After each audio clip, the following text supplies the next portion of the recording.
10, 9, 8, 7, 6, 5, 4, 3, 2, 1, 0.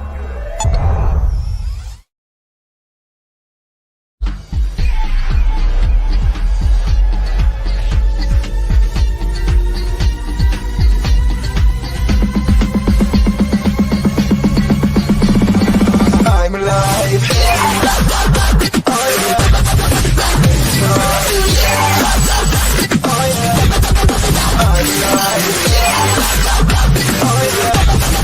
Hey, come on.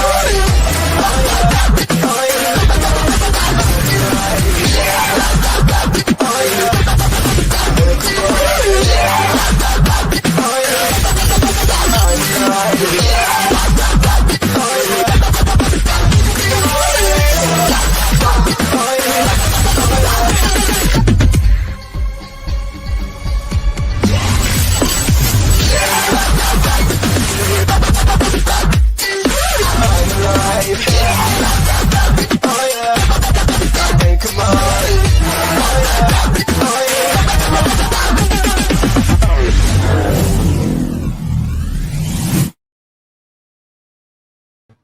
Are you ready?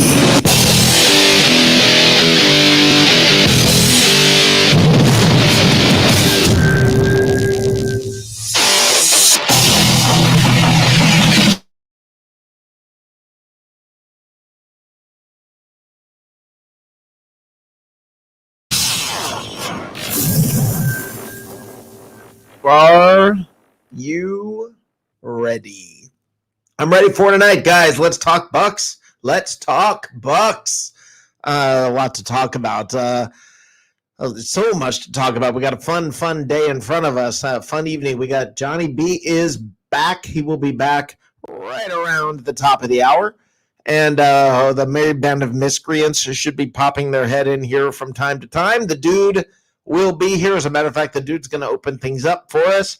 And this is going to be a whole lot of fun. I think we've got another episode, a very brief episode. I think you guys will enjoy of, as we all know, one of the favorite Stupid Bucks fans say. one of the favorite segments we have here. It's going to be an interesting, a very different kind of segment, and I think you guys will enjoy it. I already see we got Misador here. Awesome. Jeremiah Hafner, thank you for coming by. Johnny Dean, as always, the professor. That man's not American. He doesn't like pizza. And right now, let's bring straight in. Let's just get right to it with the dude. How you doing, my brother? What's going on, brother? Hey, man. Hey, man. I'm excited about tonight. I think we got a lot of good things. And you know what? This is the last episode of the 1.0 version of Live from the Cheap Seats. So next Sunday night, everybody really wants to be here because batten down the hatches. Here comes 2.0, version 2.0 of Live from the Cheap Seats. And it's going to be fun. Are you going to mail out a bunch of compact discs that we have to download on our computers? No, this is not 1990s or 2000s America Online. Well, that's a good thing. Hey, shout out to whatever optometrist hooked you up with those sweet glasses, bro. Sweet glasses, man. You like the glasses? Yeah, they make you look like a pilot. Well, if I had the little thing like I used to have with the microphone coming right out over here, I always looked like a pilot. So, Or a douchebag, but definitely one of the two. I mean, that thing looks weird. Are you talking what I look like or what I act like? Well, I mean, it's a mixed bag. Yeah, well, sometimes. I said bag. Hey, we got a great show tonight, man. You got 1025 The Bones, Johnny B from the Johnny B Show coming on. And Absolutely. Rick's going to show you that this man has more talent than anything, and that's all I'm going to say. This guy has so much talent that, like, he was going to go on America's Got Talent, but, you know, they said you're already a star, bro. He basically is a porn star. That's what it is. But, you know. Well, yeah, I mean, it's Johnny B. Not to be right. confused with Johnny Dean. We need more Johnnies, I guess. That's right. Shout out to everybody down there in the comment section. Hey, guys, girls, ladies, germs, Misador. Jeremiah Hafner, bro. Haven't seen you since, I don't know, week 1. Good to have you back, bro. Absolutely. I mean, this is going to be a fun group, and I'm excited. Mike DeRoche is coming. He's already in here ragging on me in the chat group. Matt Colson is back. Yeah, I mean, this is going to be a fun night. We got the Miscreants are ready to go. Yeah. Johnny Dean wants to float out a new suggestion for the name. Instead of Miscreants? Yeah, Rick's Rejects. You guys aren't rejecting. You guys aren't rejected, though? Hey, I've filled out so many credit card applications that have been rejected. It kind of felt normal. That's a negative? No, because I really want to. Hey, shout out to Eric. Wasn't Eric Moreno on last night? Yes, he was. He never said a word. He just sat in the middle square and barely said anything and then went away. Well, that's what. But the point was he participated and he didn't misbehave. So yay! Yes, and he behaved. He did behave. Johnny, he's like the king of Eric Moreno takes Johnny Dean's segues, the professor segues to a different level. You can be in the middle of a sentence and he'll just burst out another sentence about something completely different. Yeah, word on the street. Yeah, that's a dig. Word on the street is that the professor got a makeover. Got a makeover? Oh, well, can I check that out right now? I don't know. You might be offended. Let's find out. No, that is the professor. That's the real professor. Hey, guys. Hey, how you doing, man? All right, man. Okay, this begs the question to both of you, Ginger or Marianne? Oh, Marianne always. Well, first of all, I think that's the most ridiculous question ever, and I'll tell you why. Okay. You're on the island with 3 women. Why not just take a crack at all 3? But if you had to choose one or the other. See, I sort of go in the same direction you do, only in this sense. If you're talking about a night, one night, Ginger. If you're talking about dating or a relationship, Marianne. No, Mrs. Howell. I want the financial security. Screw everything else, man. You're right, actually. That's probably the better relationship thing. How about this? Mrs. Howell for the security, then you divorce her. And if it's, in the in-between, Ginger all day long. No. And then you marry Marianne for love. I can't look at Ginger without thinking about Drew Brees, so no. What? That mole on her face is like right where Drew Brees is. So no. Oh, moly mole. Drew Brees doesn't have a mole. He's got a splotch. Okay? There's a difference. There's a difference. It would still bug the hell out of me, man. All I could see is her withering and getting old and that thing growing bigger and bigger. I said for a night. It don't matter. Ginger for a night. Dude, there's no electricity on the island. Blow the candle out, it'll be dark. You know? I mean, really. And Marianne would bring her own weed, so I wouldn't have to worry about that. You're the professor. You're the one growing it. You're the horticulturist on the island. I'm not a horticulturist. I'm more of a lab guy, so. Oh, so it's meth. No. Oh my God. I went to Boulder in college. Come on, man. Boulder? Oh, Jesus. I didn't even know her. Am I using a dated reference here that you guys just aren't getting or something? Now we're back to dating. See? I brought it full circle. Look at that. I'm right. That I don't eat dates anymore, just prunes. Wow. I'll let Rick say this one on his own, but for all those that I said that Drew Brees was still going to be on that team, I was wrong. WRONG. I'll deal with that later. I will be dealing with that later in this show. Mark the tape. Yeah, I will be dealing with that later on in this show. Absolutely, will be directly one-on-one. I mean, we're just straightforward dealing with it. But okay. So as Troy Polamalu, King Troy, Trojan Legend, #SC in the chat group said, welcome back to our weekly AA meeting. That's half true, but in Stand for absolute assholes. that might fit. I'm That sorry. might fit. But anyway, holy cow. Some of those things you can't even read on air, dude. I know, and I've got dude on here, so I've got no control over the language at all at the moment. Dude just always goes off, and then afterwards tells everybody, "Yeah, Rick likes to keep the language under control, but when he's on here, forget it. He just says whatever." Oh, we're priming it for Johnny B. There you go. Well, I mean, there's only so many words you can use with AA. Anarchy Anonymous. That doesn't There you sound right. Apple Anonymous. That sounds like a Samsung thing. Anal alcoholics. See, but that's bad. You can't say unless you say it anal.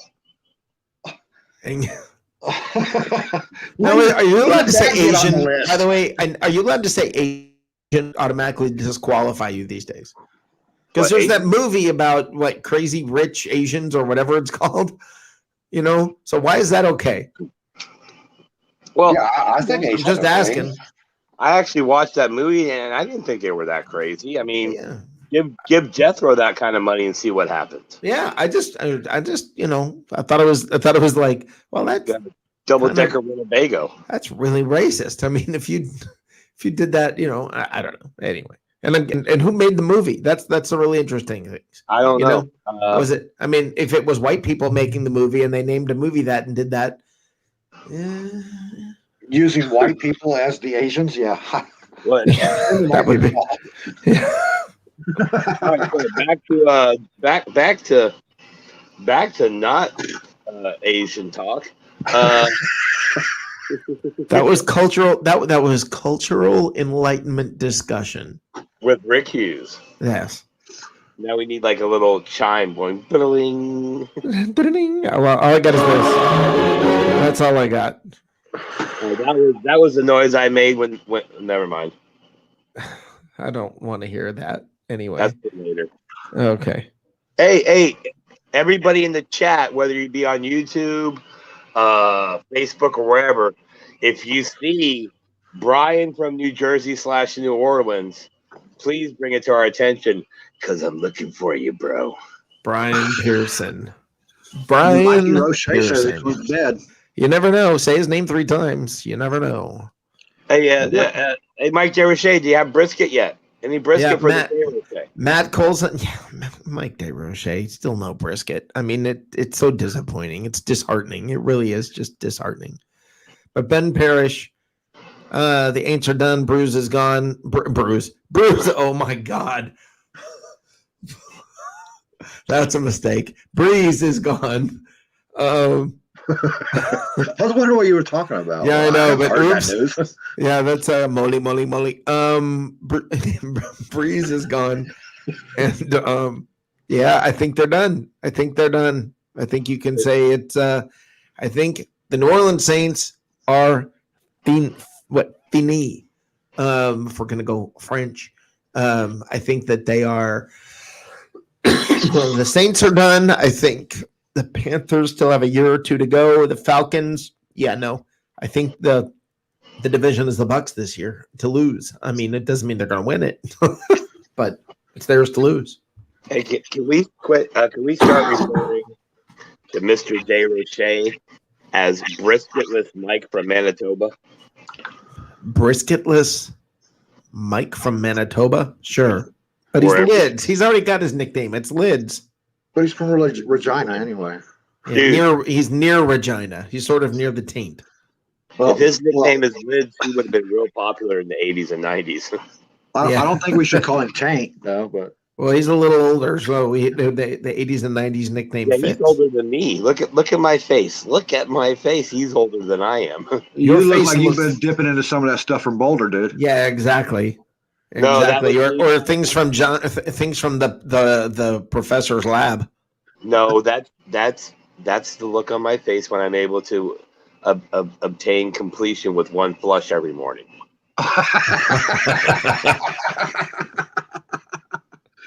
Oh, boy. Because I eat Wow. brisket like a man, Mike Day Wow. wrote. Mike Deversay says, Breeze gone. Brian will be crying into his cheesies and his Philly shirt. Hey, Brian, someone 1971 bought out your mustache. quarterback. Yeah, that's right. Bye-bye, Drew. So, yeah, now they got...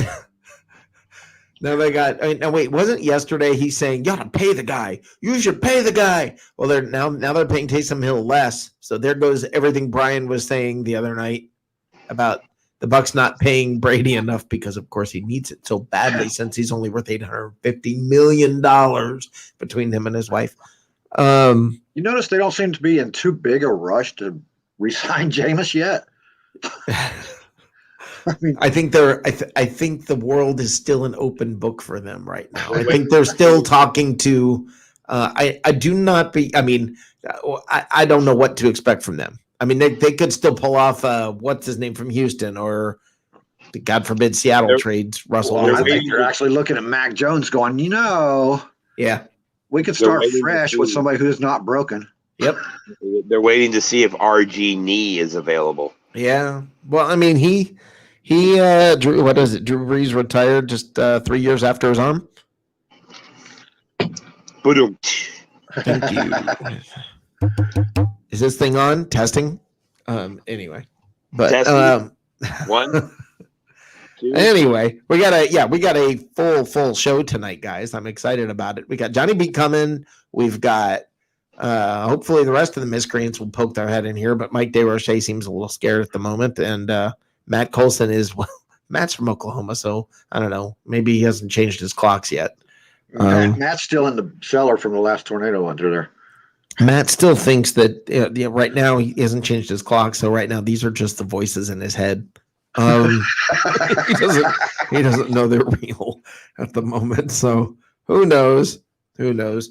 Jeremiah Hefner says that we should trade up for Trey Lance. Listen, I'm not opposed to trading up. I would trade up for Trey Lance right now. I like Trey Lance. I do like Trey Lance. However, I would prefer them trade down and stock up on picks. That would be my preference. So say that fast again. Say what fast? Trey Lance. Trey Lance. What? Okay, that was awesome. I think he was meaning the whole speech you just had there. Okay. Anyway, I don't know. Humor apparently is anyway, it's subjective. We'll call it subjective.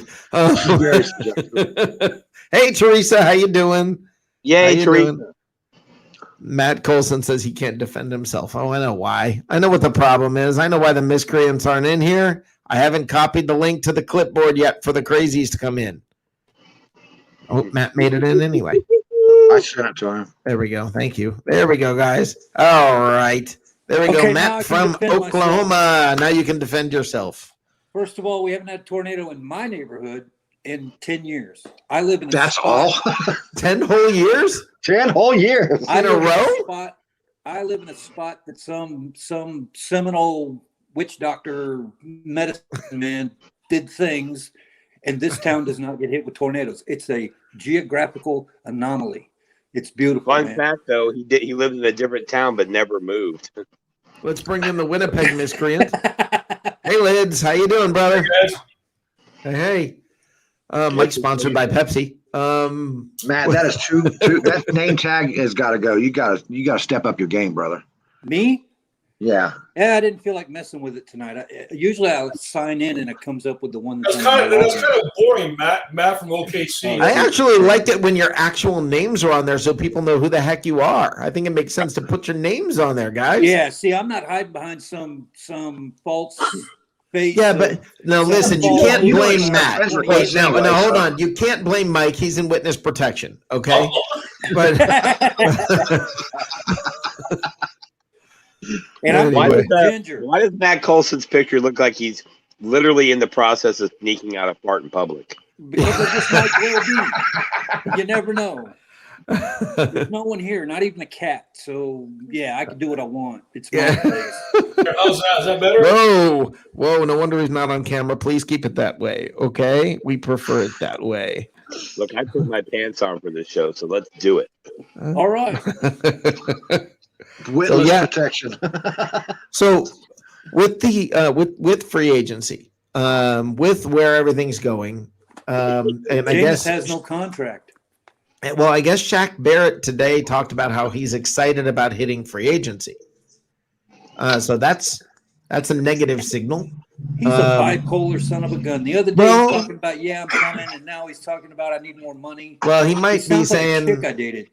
well, listen, you don't know what's going on behind the scenes, Matt. He may have been wanting to come back to the Bucks, and they may have given him an offer that was an FU offer. We don't know what happened. We have no idea. Or he just wants to have all the different owners around the league take him out for a really nice steak dinner. Exactly, and then resign with the Bucks, and he may give the Bucks first right of refusal on whatever offer he gets. There are a lot of things that can happen here. So, yeah, to say that he's being bipolar, no, I don't think that's the case.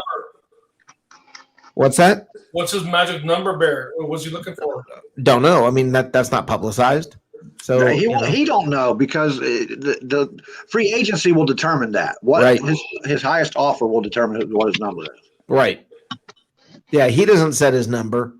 What his offers are kind of set the number. So we'll see what happens. His act up, we could trade him for somebody on the Houston roster and stick him over there in purgatory like they did. What do you mean straighten his act up? Who straighten whose act up? I'm just saying, watch what you say because there's always Houston. That's the thing. If you don't act right, we'll put your ass in Houston. How are we going to do that? He's not. We can't trade him. I know he's not on our team. Oh God. Hey, we do got breaking news coming out of Houston, though. You ready? Yep. Well, do the sound effect. Jesus. Okay.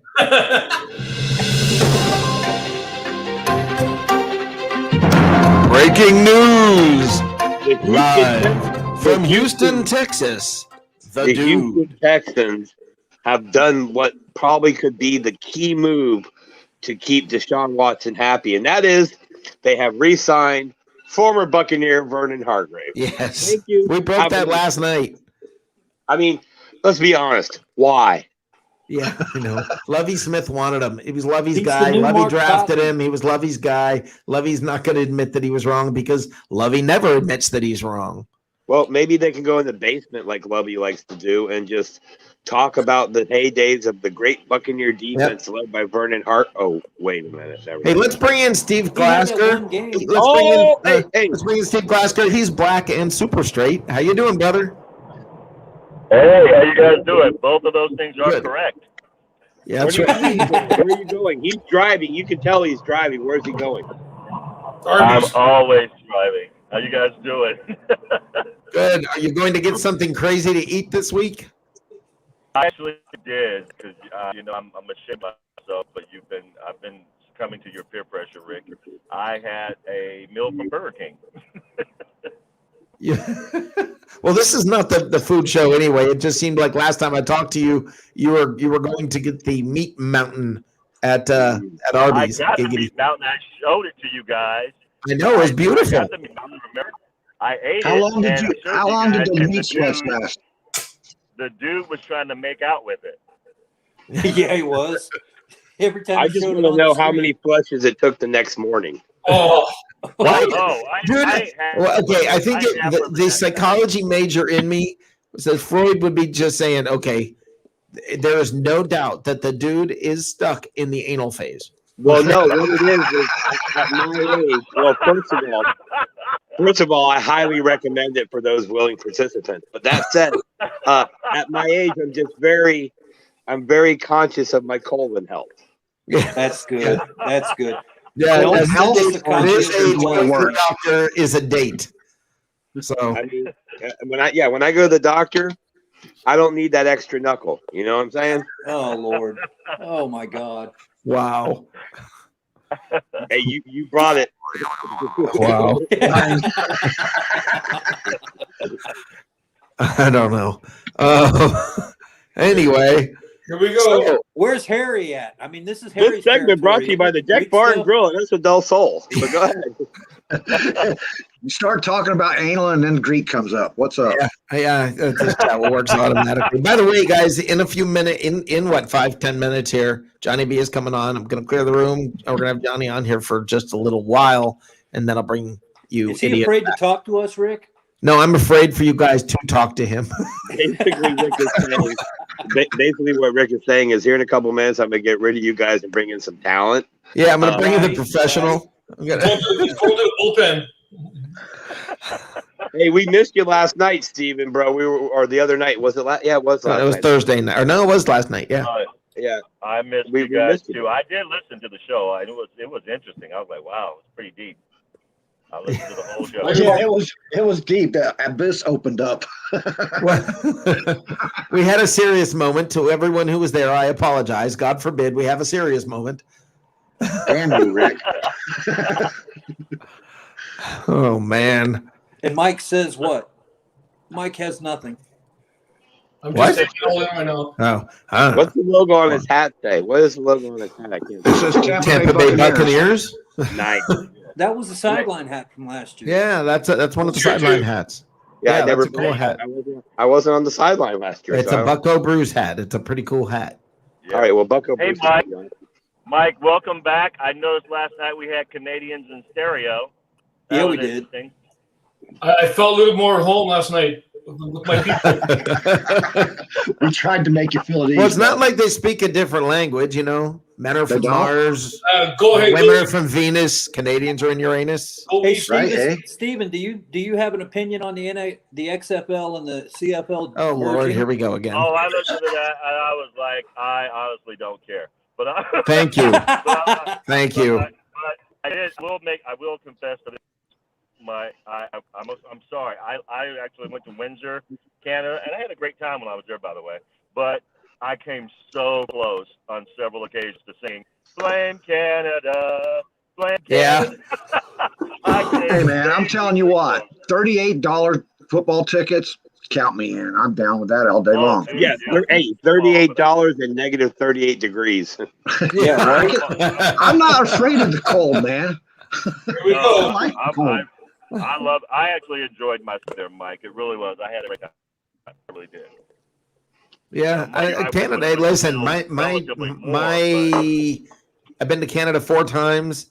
Every stinking time, I had a good time. So I've got nothing. You know, Every stinking time. every stinking time, I liked it. That doesn't sound very positive. Yeah, Every stinking time.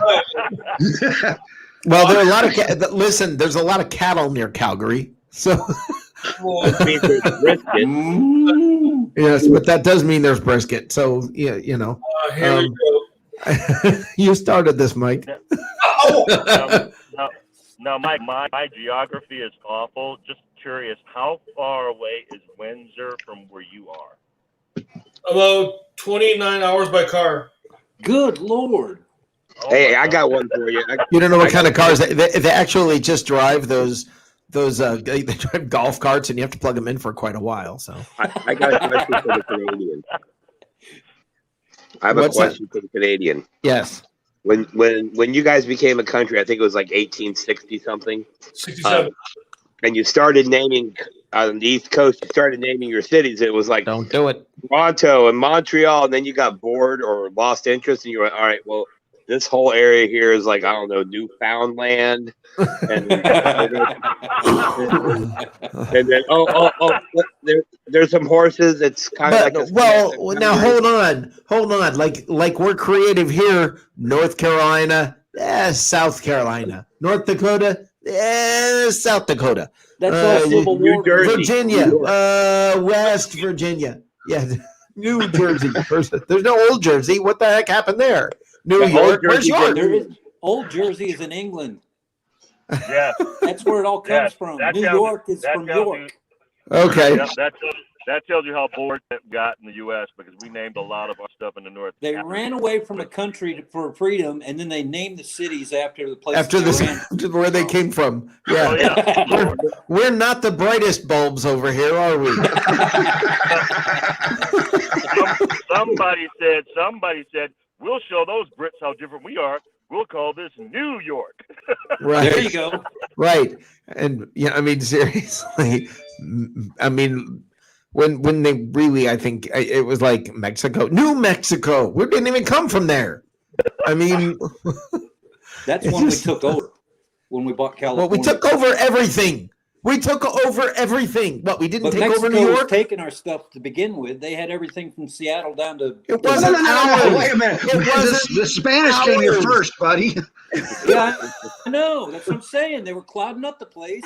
They brought too many people over. We needed to straighten it all out, so we just pushed them back. All right, all you idiots, come back later, okay? All Merry right, bud. Christmas. All right, come back later. Come back later. All right. Now, All right, let me move all these guys to Hey, the lobby. Hey, me. You want to stay in or do you want to go? No, I don't want to stay in. You're out. And oh dear God, thank you.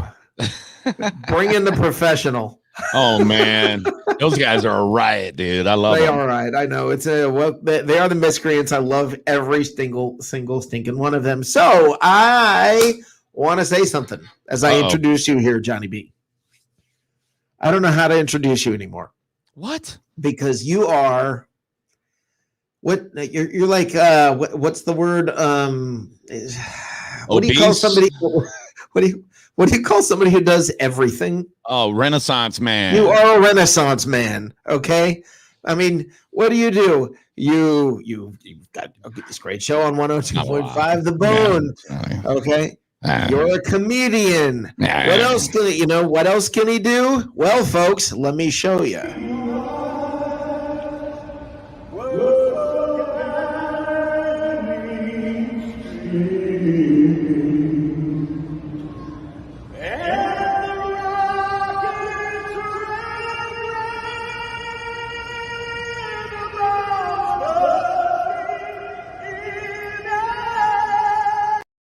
Dude, what the heck, man? I was lip syncing 100%.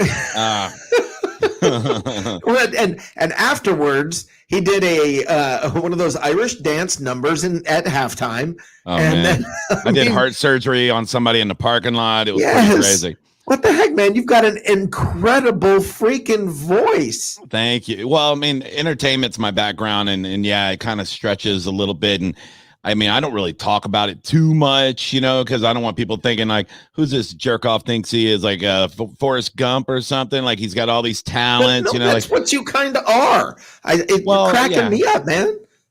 Well, okay, I'll give you a little I'm like, background. oh my God. No, I haven't really heard your comedy much, to be honest with you. It's So pretty maybe as a culty. comedian, you're a very good singer. I don't know. Well, But I mean, here's how it happened. So, I mean, people that know me kind of know the backstory, but I started off, I sang a lot as a child, and then I kind of got into the bar scene as a DJ when I was young, like 20 years old. And then I started singing with the house band. And then before I knew it, I became like the front man of a band just because I figured out I could sing. And my guitar player, he got tired of me making jokes in between songs. He got tired of me switching the lyrics up, being like a fat Weird Al and making fun of people in the crowd.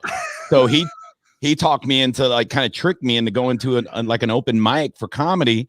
And I kind of caught the bug there, and I kind of, figured it out. And when the Improv in Ybor City opened up in 2000, I did a big open mic contest and won it. And I was like, you know what? I kind of think this is my calling. I was a fan of comedy as a kid, huge fan of comedy. So I kind of started working on that craft, and I found out it was easier than doing music with the band because you didn't have to depend on all the other bandmates and all that crap, gear and all that. You just show up and just tell your jokes. And I kind of just went, from that genre to comedy. And then through comedy, I got into radio. So I still have all that in me. It's just every now and then I get to sing, and not very often, but yeah, every now and then I get to flex the old pipes, man. I mean, I still got it a little bit, so it's fun. Yeah, apparently, and that was in Monster Jam. What a blast, man! I mean, that's a really not to get corny or anything, but I got a little choked up because one of my bucket list items is to sing the national anthem at Raymond James Stadium. Raymond James, that's what I was thinking. Holy cow, man! That's and I'll tell you that and I saw you've done that more than once, correct? Yeah, I mean, I've done the national anthem a lot of times, but on smaller kind of, I've done And that's not like you're singing the Macarena. That's a freaking good song. It's a that's a tough song. Yeah. And it really stretches you like vocally and there's something emotional about it. Like, if you're a proud American, just hearing it gives you goosebumps. But when you're singing it in front of a crowd of people, it kind of overtakes you a little bit, and you have to like kind of be in the moment. And there's also, when you're me and you're a comedian and you're a cynic and like your brain is like always against you, right? There's this voice in my head every time I sing it. That's just a jerk, right? This voice is going, "Oh, you're going to forget the words, fat boy. Watch this. Rocket's red glare. Is that right? Is that what it is? Sure." And I'm fighting this voice in my head. It's like, "Oh, come on, mess up, dude. It's going to be the best viral YouTube video. You fat piece of crap. Do it. Do it." Well, the cynic in me, when I heard, Johnny B sung the national anthem, I'm thinking Roseanne. Roseanne, yeah. Right? Yeah, I'm thinking you're going to, you were just joking around, messing around. I'm like, oh, dude, no. And then I heard you, and I was just like, right.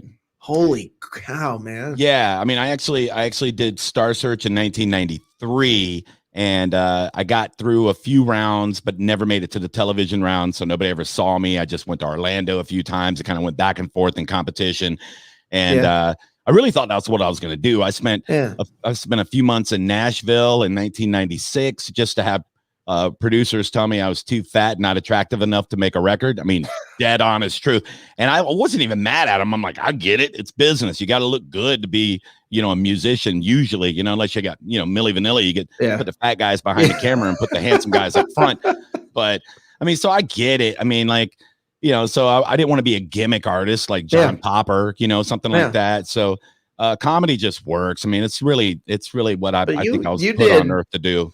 Yeah, I don't know, because I mean it's fun. Like, you're talking about Milli Vanilli, or you're talking about that kind of stuff, but it's amazing to me that, I mean, like they told Lady Gaga the first several times she was told she can't do this because she's not attractive enough. Yeah, and I'm like, holy cow, man! I mean, right? Really? Because I mean, there are some pop singers that, well, they have to have, if you with like pop and even like hip hop and things like that, you can get away with it with like something unique about you. Like, I don't know, like Post Malone doesn't put tattoos all over his face and do all the craziness he does. Then he's just that dude Austin that tried to be a country artist about 10 years ago and failed. So I mean, it's, I'm too old to try to, I don't know, make a gimmick or something like that. But I do enjoy singing still. Like, I'm actually doing a gig in 2 weeks in Bradenton where I collaborate with a really good musician friend of mine, Dan Signor, out of Lakeland. And he's a killer artist, dude. I mean, he's like me. He's a white dude that sings like an old black guy. Like, I do a lot of R&B music. I do a lot of that stuff. But I can also do rock and country and all that. Do you mix music into your comedy? I used to a long time ago. When I first started, I did a lot of like, I would close with a parody song and stuff. And then I was working with like some of the elder statesmen, and they were like, dude, that is so hack. Like, you need to just write jokes. So I became like this comedy purist, and I didn't want to be looked at as like somebody that was just taking an easy route, because it's so easy to get a laugh with a parody song as a closer. But I'm at the point now where, now I'm an elder statesman now. Now I'm the one mentoring these young guys. So you know what? Screw what they said to me 20 years ago. Like, if I can entertain the crowd, I'm not afraid to do it. So like this gig I'm doing in 2 weeks in Bradenton, Dan Signor will get up and do a set where he does serious music. He's killer on the piano. Then I'll get up and do almost an hour of stand up. And then he'll go back up, and then he'll start playing again. And then I hop up with him, not hop up. I, step up. I don't want to break the stage, but we end up doing we collaborate, and then I sing some serious stuff. I might do some funny stuff, within song, and everybody has drinks and we have a good time with it. And we did it right after the first of the year, sold it out. And it was one of my favorite shows in a long time. So you get a little everything from me. You get the singing and the comedy and everything. So it's fun. Yeah. There's a show in Vegas that I used to do photography for. It's one of those showgirls kinds of shows. The beginning of it is Yeah, there goes this conversation. But the first half of it, the showgirls come out and do their thing or whatever, and then this comedian would come on. And what's funny is, having done photography for them for quite a while, and then after the comedian, the showgirls come back, I would look forward to the comedian because the comedian was so hilarious. Oh yeah. And, I mean, it's. I mean, don't get me wrong, but it was. It's no. That's good. I can see how what you're doing there. That makes. I mean, that's how cool is that? It's completely entertaining for different kinds of people. Yeah, it's fun. There's actually a history to comedians and strip clubs, right? Back years ago. I mean, way before comedy clubs become like a regular thing. The only place for comedians to work was at these burlesque shows, and then ended up going to like strip shows. Yeah. It's pretty crazy. I actually there's a show that happens in St. Pete at a strip club about once a month, and I did it back in November, and it was crazy. You understand that just cracking jokes in a strip club doesn't count. You understand that? I mean, when I got, because you do the stand up on the stage where the pole is and everything, and it was like I was worried. I'm in the green room going, am I going to get up there and something's going to take over me? You know what I mean? Two things. Number one, wipe that thing down, and number two, right. Number two is I'd be the entire time I would be so distracted, but you had lots of material. Oh man, it was great. I didn't want to I didn't want to break the pole if I tried to get athletic on it, and I was thinking, if they had a telephone pole, maybe that would be structurally sound enough for me. But then the splinters, I don't want to deal with that. Yeah, so I just did my comedy. It was fun though. Yeah, that's pretty cool. That's pretty cool. Hey, are you paying attention to anything like you heard Drew Brees resigned today? I love it. I love that his last pass was to a Buccaneer. Makes me very happy. Was it Mike Edwards that caught his last pass? Is that was? Oh Yeah. The one on the little tiptoe on the sidelines. Yeah. Way to go, Drewsies. And then I just quote tweeted Schefter. I just put out that they just gave an extension to Taysom Hill, $140 million. 4 years, but then they're voidable. They're all voidable, so they can cut him. Yeah, but they still have to pay him. It's weird. Dead. It's basically a different way of guaranteeing money.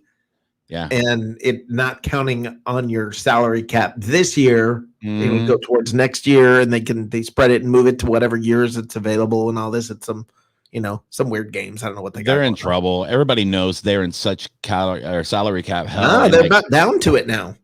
Okay, but I mean, I'm not scared of Taysom Hill. I mean, to me, he's a gimmick type of athlete. We'll figure him out. Remember the Wildcat back in 20 years ago? That was really cool for about 8 games, and then defensive coordinators are like, "Hey, we're NFL defensive coordinators. We're gonna destroy you," and now nobody does it. I think he's gonna run some sort of a hybrid two-headed monster. I think you're going to see Winston and him out there playing. You're going to see a little bit of both and not know what's happening. And listen, Sean Payton, the guy's done well. I mean, his track record it speaks for itself. But having said that, they're going to figure out Taysom Hill. Yeah, and he's a big guy. But so are some of those defensive players, and that dude's going to get hit, and he's not going to get up one time. Yeah. So you've got to understand that's coming. That's the reality of it. So it doesn't matter how big he is. I mean, even if you're if Earl Campbell is your quarterback, you don't want your quarterback getting hit that much. Like it's just not good for your team, and you don't want a team that's really fast and really aggressive.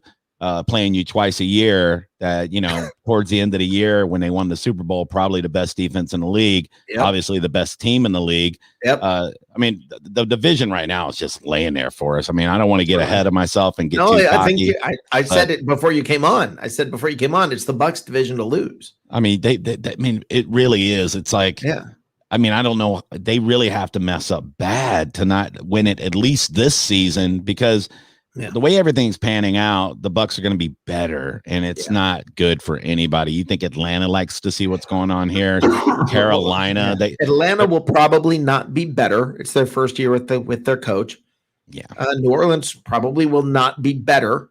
Okay, Mm-mm. so Carolina will probably be better and still not. It's not good enough. right. Yeah, So I love it. I love it. It makes me happy, man. Yeah. I don't think even with winning the Super Bowl, I mean, I don't think it's enough to like really plant us as a power in the NFL. People still have this thing about the Bucks in the back of their head. You know, they're going, oh yeah, they won one Super Bowl. You know, they're in a pandemic year, fluky. We need to put together some years like we did back in the day so that we get some respect. That's what we need to do. And I think right now it's all laid out there. What Tom Brady did with his contract, which we knew was going to happen. And then the Levante David contract. What a sweet deal for us. You kidding me? I know. I mean, I would have paid him $15 million a year without even blinking. Yeah. You know, but I don't know what happened there. Super happy. Yeah. I mean, that's a guy who I guess he made 15 million on his last contract. I think he basically said, yeah, I don't feel like going anywhere. You know, I'm settled here and what do I need? What do I really need? So I think, that's kind of what he said. I think he's one of those guys that like he's really happy being a multimillionaire. He doesn't have to like break the bank. He's comfortable and he wants to play alongside Devin White. And why would you want to leave that? You know, like you're playing next to this guy that looks like Ray Lewis reincarnated. Like, wait, you want to go play for Detroit? Is that what you want to do? Or Miami? The cool thing, I think the cool thing is I think both of them playing together hurt them in the Pro Bowl balloting for years. And Johnny Dean has brought this up on our show that what that did is the lack of Pro Bowls, you know, with incentives in, you know, these incentive laden contracts means they made less. Okay. Right. So that worked good for the salary cap. It worked great for the Bucks but that kept them from going because they were side by side on bad teams, no matter how good they were. Now they won the Super Bowl. Now everybody knows both of them because they're side by side. The thing that kept them from being well known is now why they're well known. So it's we're not sneaking up on anybody this year. Yeah, it's kind of crazy what winning a Super Bowl will do for your popularity. Like, so you know, like everybody's like, oh, you know, you look at NFL Network. Well, what's Chris Godwin gonna do? And you know, before the franchise tag. So at my job today, I ran into a guy who had a Bucks Super Bowl hat on. Oh my God, bless you. Well, I'm in Charlotte. Right. I said, long-time fan? He said, nope, brand new. He said, when Brady came, I became a Bucks fan. Ooh. And I said, welcome. Yeah. You know, I mean, it's all good. Maybe he'll hang around after he's gone. But you know, I mean, it's one of those things. It's like that. It's success. You know, people are going to gather around success. So it's all good. Yeah. I mean, that's how I sell shows up. But awesome. I have no idea I have no problem with the bandwagon fan. No problem. Fill the stadium up when they're allowed to come back. I mean, I love to see people wearing the colors. That's fine. The only time I have a problem with them is when they act like they've been around forever. I mean, don't do that. You know, don't be a poser. Don't Google like the Bucks roster from 1990 and then try to act like you're a fan. Like, yeah, Gary Anderson, number 40. I loved him. That guy was good with the Jerry curl. Woo! What a runner back. Now, shut up. Yeah, shut up. Yeah, you live in Charlotte.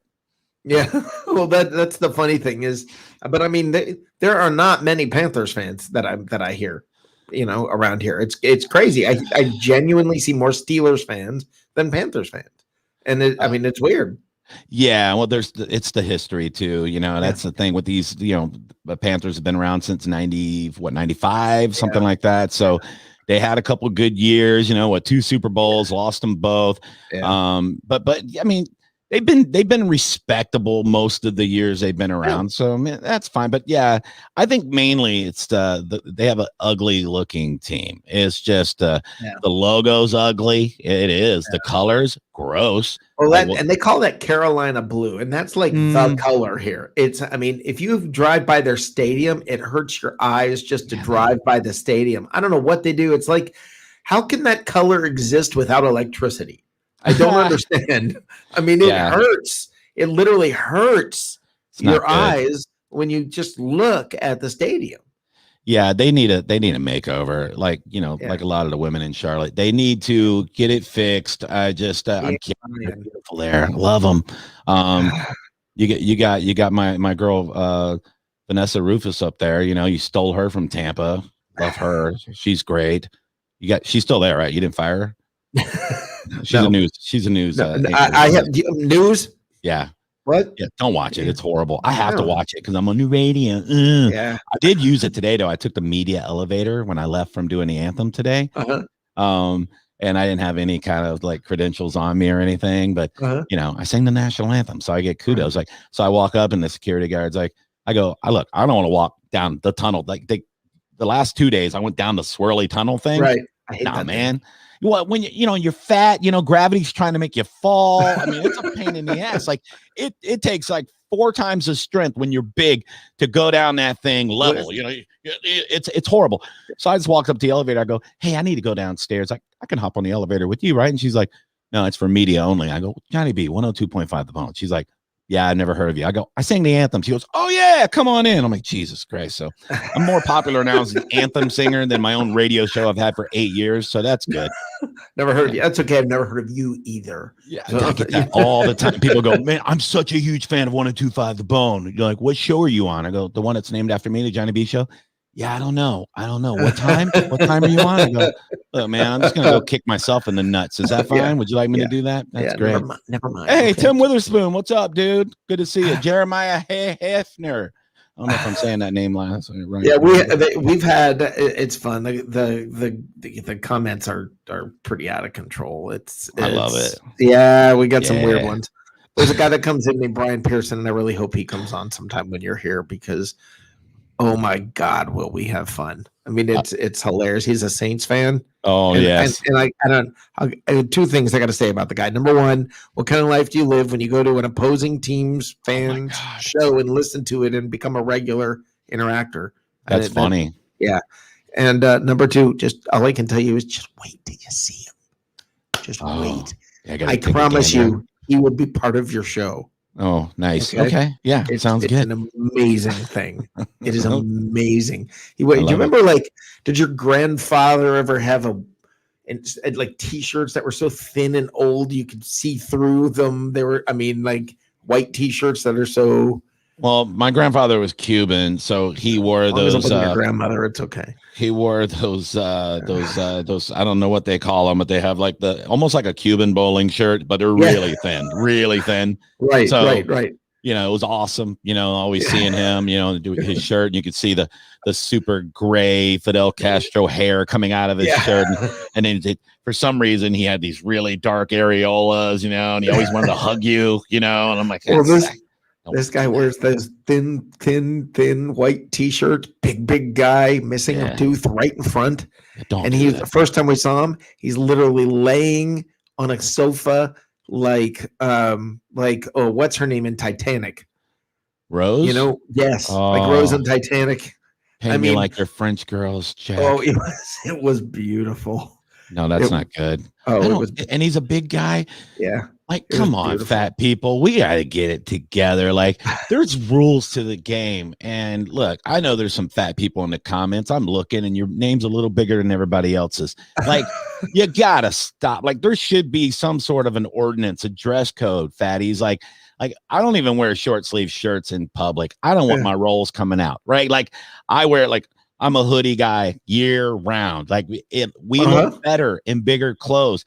Put this stuff away. What do you do when you got an ugly couch? You put something over it, right? That's what fat people are. We're walking ugly couches, right? Don't be wearing a T-shirt in public. Nobody wants to see that. And you get all sweaty in Florida and your boobies start smiling because you get the sweat under. That's disgusting. 2 shirts in Florida, fatties, a sweat layer shirt and then the overshirt to cover the blub. Learn something. Yeah. Well, like, okay, so 30 years as a photographer, and I'd end up meeting somebody maybe who, used to be a model or wanted to be a model. And, somebody asked me to do a favor and, photograph their wife, somebody who owns a company or something. And you go, and here's this woman who's, she's 60, whatever, and what, she's like, well, can we do a photo shoot in this? And she pulls out like a Catholic schoolgirl outfit.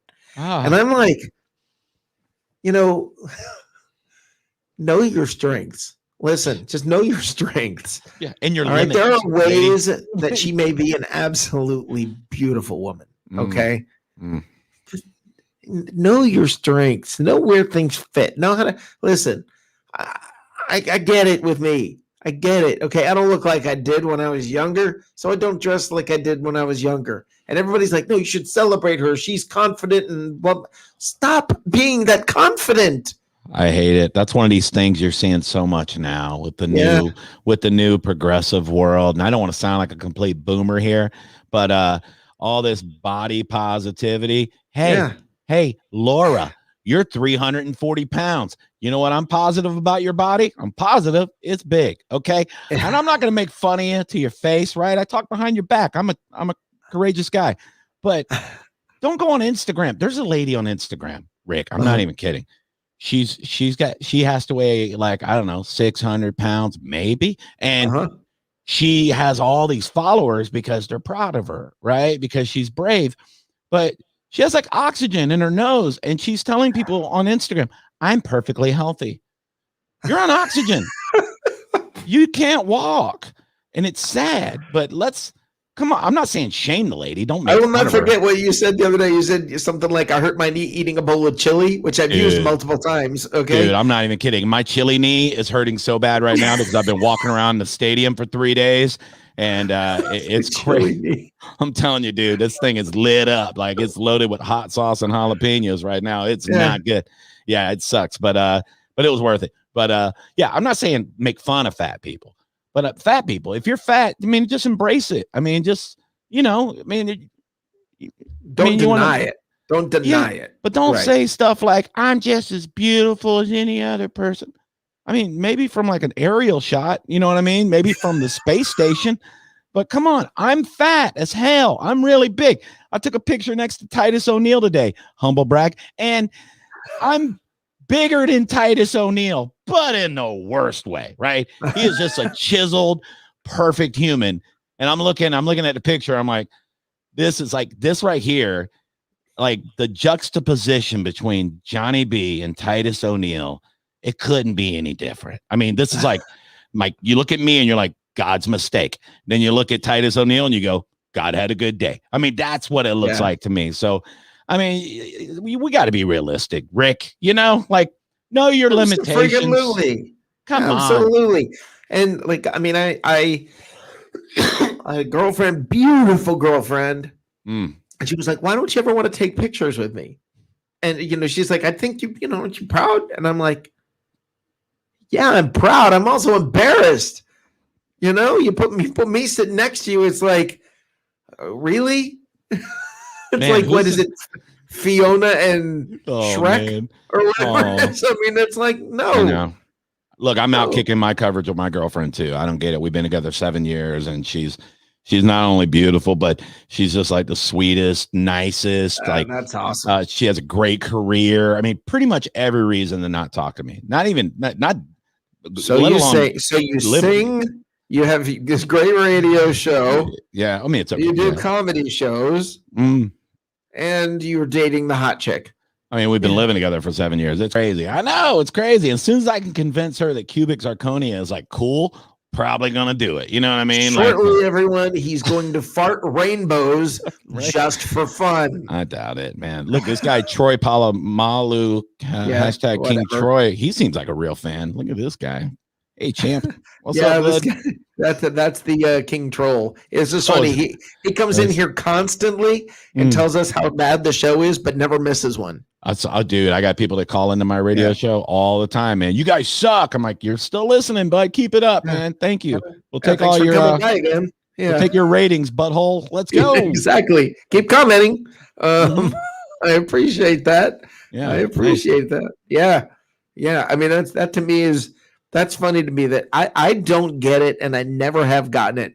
How like I was saying, that guy Brian comes from he's a fan of another team, and he comes on here and tries to make fun of the Buccaneers, and I'm like, how much time do you have, man? Because I can't imagine fitting it into my daily schedule, like multiple times a week, to go into a Saints show chat and just try to be combative.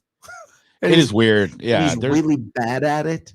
Yeah. And I think he uses voice recognition. And remember, he's missing a tooth.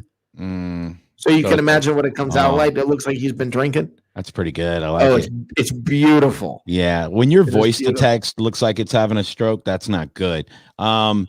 There's a guy that calls into my show and he has his girlfriend call into my show and they're like, just the nastiest people. But like, I believe he's a real fan. Like, I really do believe he loves the show, but he tries to call in and be funny and be creative, but he's just the worst. Like, he's air brakes every time he calls in. For one, when you answer, and I don't have a phone screener at night, we don't have that kind of budget.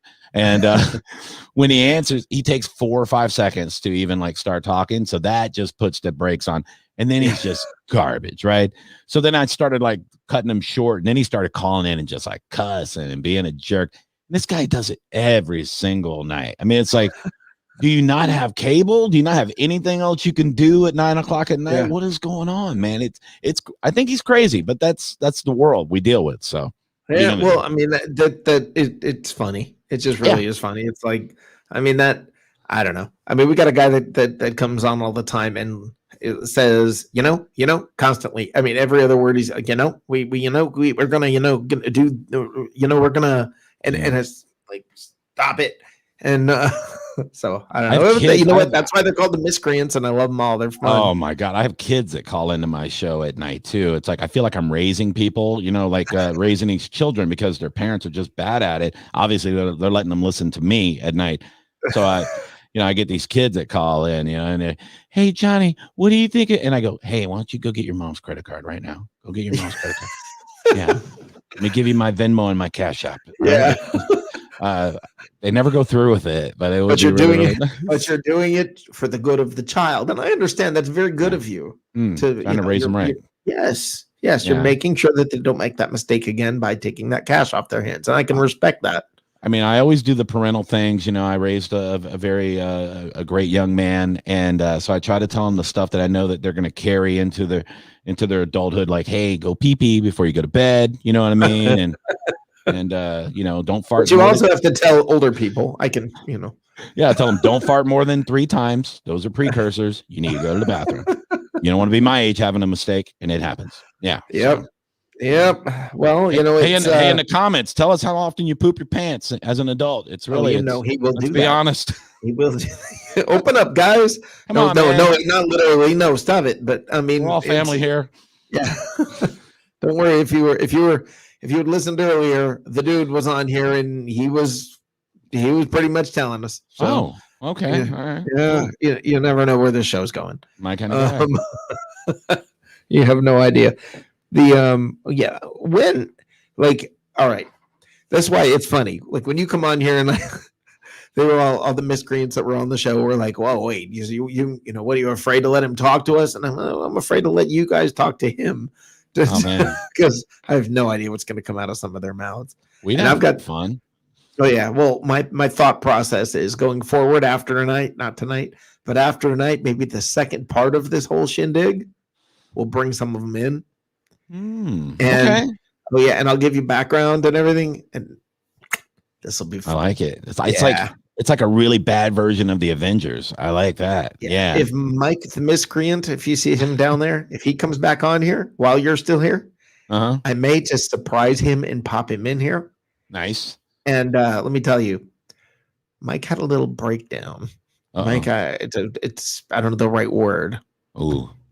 But Mike got mad. You know how we're always picking on each other? Well, Mike took it to heart one time, got mad, and like left the show and wouldn't come on the show. Ooh. And was, it was beautiful. Oh, and, man. Can't get your feelings hurt, Michael. What are you doing here? We're having fun. So, right. So if he comes back on here, I'm going to put you on there and just anything you got about Canada, knock yourself out. Oh, that failed terrorist state, Canada. Yes. They burnt down the White House. I'll never forget. Never forget they did that to us. You jerks. Oh, hey, Teresa Baxter. How are you? Teresa is awesome. I love Teresa. The one of the things that it was funny, he said, you're always making fun of Canada. He goes, what if I made fun of the US? And I'm like, okay, go on. Because yes, we'll do it. I mean, there's a lot to, okay, hold on. Let's do this. let's bring Mike, the Oh. Miscreant. What's up, Hi, Mike? Mike? Hey guys. Mike, say hi to Johnny B. Hi Johnny, how are you? Johnny, Good, say man. How hi you doing, to buddy? say hi to Mike. Now, Hey, Mike. yeah. One thing I want to let you know about Mike is that Mike has never had brisket in his life. What? Never has had brisket in his life. He just had shrimp for the first time the other day, and it was like gas station shrimp that his wife bought. And the next day, he threw it in the microwave and then said, "It's rubbery. I don't understand." What is this, Mike from Greystoke? Did you grow up in the jungle? Why have you had this food? What is happening? I'm Canadian.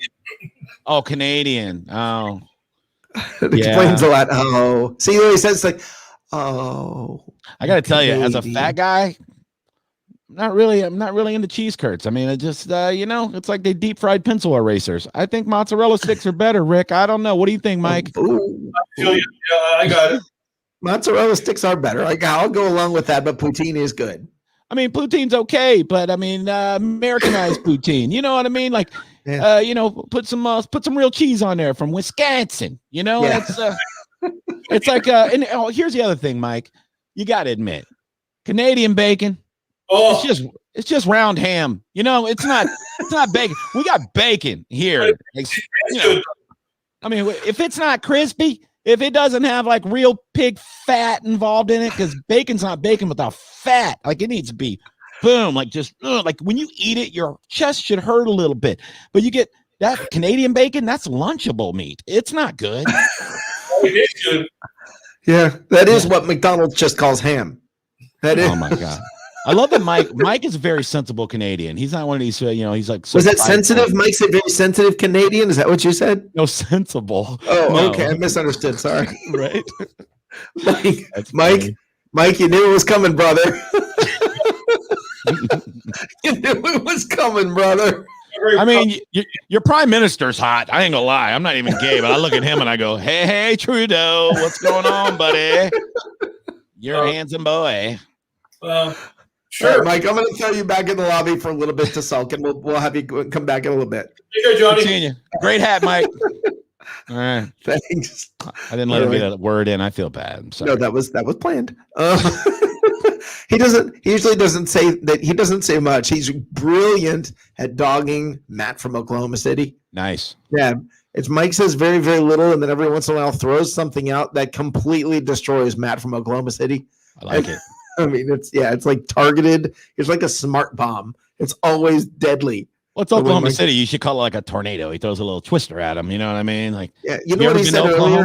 You know what Matt said earlier? He literally on this show tonight, he said earlier, he goes, "Listen, man, we haven't had a tornado in my neighborhood in 10 years. I'm like, you just called it. Yeah. Bragging about it. Just some higher power going. That's not long. But that's not long. Oh, I know. Yeah. Yeah. The tornadoes we get in Florida, they're water spouts that got out of their, like they accidentally hit land. Drunk like, water spouts. Yeah. Right. What are we doing here? Where are we at? Largo? Yeah. This is crazy. All right, let's knock over a mailbox and get the hell back in the ocean. What are we doing? It doesn't really cause too much damage, Right. It's like when I was doing a show in Oklahoma and Oklahoma City a while ago. This was probably 10 years ago, and they embrace this thing that murders them. So like it was like the F5 diner. I went and had like breakfast at. I'm like, why would you name your diner F5? Like, don't do that. Oh, because 15 years ago, one who took out the town next to us, killed everybody. I'm like, that's great. Yeah, that's awesome. Yeah, I don't want to do that at all. Oh, it's like the Miami Hurricanes in football. I'm like, yeah, but be smart. Hurricanes aren't really deadly. You know what I mean? Like, I had a buddy of mine, a comedian, used to have a joke. If they are, you should have been gone. So well, that's my buddy's joke. He's like, you got a 2-week notice. He's like, getting killed by a hurricane is like being ran down by a fat guy in a parking lot. Like you have time. Like, I mean, when the last big one came through here, Irma, the track was going like right over my house. Like, right, 'cause I live east of Tampa. Right. So I mean, I've been through a bunch of them. My girlfriend, she was kind of freaking out. She wanted to bail. So we waited like, I don't know, 8 days. And then I go, I don't know, do you want to go? You want to go? She's like, yeah, it's going to hit our house. It's going to kill us. I'm like, that's fine. So we casually in traffic. Just went to Atlanta and just spent, like 3 days. We're watching movies, eating crappy food. And but we just kind of moseyed out of the way. Like you're in Oklahoma City. You're having a picnic, and then your family's being thrown to Kentucky. Like it's crazy. Like no warning at all. It's stupid. Yeah. That's Oklahoma City, and next time when you're on here, we'll bring Matt in. Oh yeah, and we'll for the second part of us talking. If you'll come on, if I can keep you around for like 45 minutes next time, the second half of it. Anytime, bring them all on. I'll roast them one by one. We're gonna have a good time next time, so that'll be perfect. And by the way, I'll tell you this: this is the final episode of the 1.0 version of Live from the Cheap Seats. I've got all kinds of new goodies, new opener, new all kinds of things coming next week. So it's going to be a lot of fun.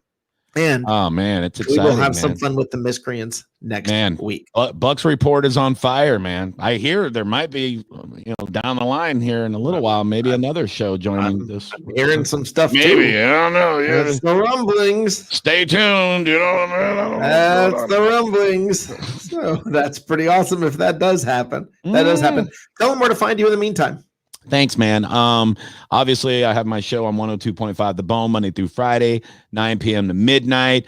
My listeners call themselves the B-holes for Johnny B. I didn't make the name, they did. So if you want to be a B-hole, tune in. You can listen on the app if you don't have a radio in the listening area. We have a lot of fun. So I break the FCC rules pretty much every 3 or 4 minutes and get in trouble. So you can join me for that. Also, Instagram.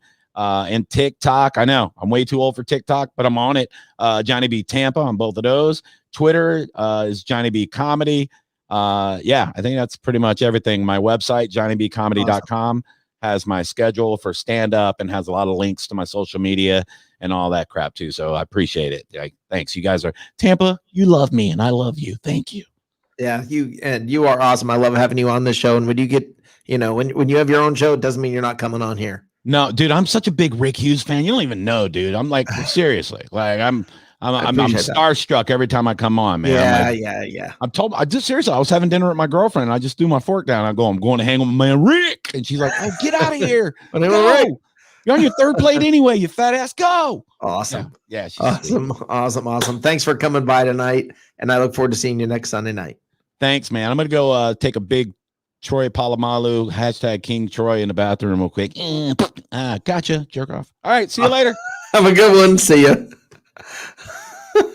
All right. Let's bring back the Miscreants. All right, fellas. Welcome. God, look what happened to Johnny. Holy smokes. He's on a tiger. Okay, here's what we are going to do, guys. We are going to break for commercial real quick. It'll be a short one. Brought us back to go to commercial. Yes, I did. And then when we come back, we're going to have a unique episode of Stupid Bucks Fans Say. It will be very unique. We will be back very, very shortly if I can find the commercial. And here we go.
All right, guys. All right. So this is going to be a very special episode, and Mike the Miscreant is gone. That's what I was laughing about. He ran away. We scared him off. We scared him off. Somebody said- Hey, Rick, did anybody find out if Ray Kennedy survived last night? Yes. I spoke to Ray today, and he was laughing about the fact that, yeah, he could hear us while he had his laptop. He thought he had shut it down all the way, and it was in his backpack, and he could hear us making fun of him. Oh, nice. It was pretty awesome. So, all right, guys, this is going to be a special two-part. Do that again. There you go. I love that. Yep. Deuces. It was a special two-part episode, but here we go. Stupid Bucks fans say. All right. So part one. Oh, here we Part go. one. Part one, as if he hasn't gotten enough abuse, and I understand he's going to catch a little bit extra tonight because Mike got a little upset. Oh, Mike got a little upset. Got a I little think bit he in his dropped enough feelings. Dude, get your butt on here if you're still around. Mike got a little in his feelings over the fact that we make fun of Canada and tease him and all of this. And you know how the whole point of the whole thing we do in this segment is what? We put up posts that people say when they say stupid stuff, right? Right. Well, here we go. Mike got upset and got mad and wouldn't come on our show and said, my new name, according to Bucks reporters, petulant miscreant. So, Well, that's a sign of affection. That's a sign of stupidity. I don't know what that is. Well, it happens, brother. We all of us. So I mean, we make fun of each other constantly, and I mean, that's just how it goes. And I got it. You were for whatever reason to hit you at the wrong time, wrong way, wrong place, whatever. You got a little bit in your feelings. Let me bring in black, super straight, even Glasgow. Okay. Why do you call him that? Because he called himself that. He called himself that. Oh, did he? Okay. Yes. He came live on the air. He put his camera on and he said, "I just want to prove something to you. I'm black." and he also started talking about being super straight. So I was like, well, okay, I'll do that. I'll introduce you that way from now on. And we've got the professor who's not American because he doesn't like pizza. Okay. Yeah, no, I mean, that's how it goes. communist. Yeah, that's how it goes. But the thing the thing now, Mike, we all feel that way. And I want you to know that as Bucks report, two things. Number one, we do appreciate having you here. And I mean that. And I bet you every guy in here missed you when you were not here. And that's a fact. Okay. Number two, I'm going to make sure that you always feel appreciated. Oh, Jesus. There will be Can we a put very this to a special. vote? There will be a very special segment coming on live from the Cheap Seats 2.0 starting next Sunday that I really want you to be around for. God save us. Okay, so I want you to know. I thought he was going to say "God Save the Queen." And I started on, and I wanted to tell you, Mike, it's from here. I hear you. Okay, buddy? All right. So get that. Understand that. Let's bring the dude in here. Dude, how you doing, brother? Hey, I just want to say, first of all, fat guys unite, Johnny B. Thank you, sir. Man, what a show! You started out with all of us, went to Johnny B, and now here you are. What a drop off. What happened? Well, you got to bring everybody back down slowly. That's what it is. And also, shout out to the professor Johnny Dean for figuring out how to change his picture now, like on this fifth picture already. Here we go. I know you're too high to count, but that's the actual third. And De Roche with the wardrobe change. He's with the wardrobe change. Lives on his forehead. Dude, that's his gimmick, man. That's his shtick. That is his shtick. Yeah. You say shit or stick? No,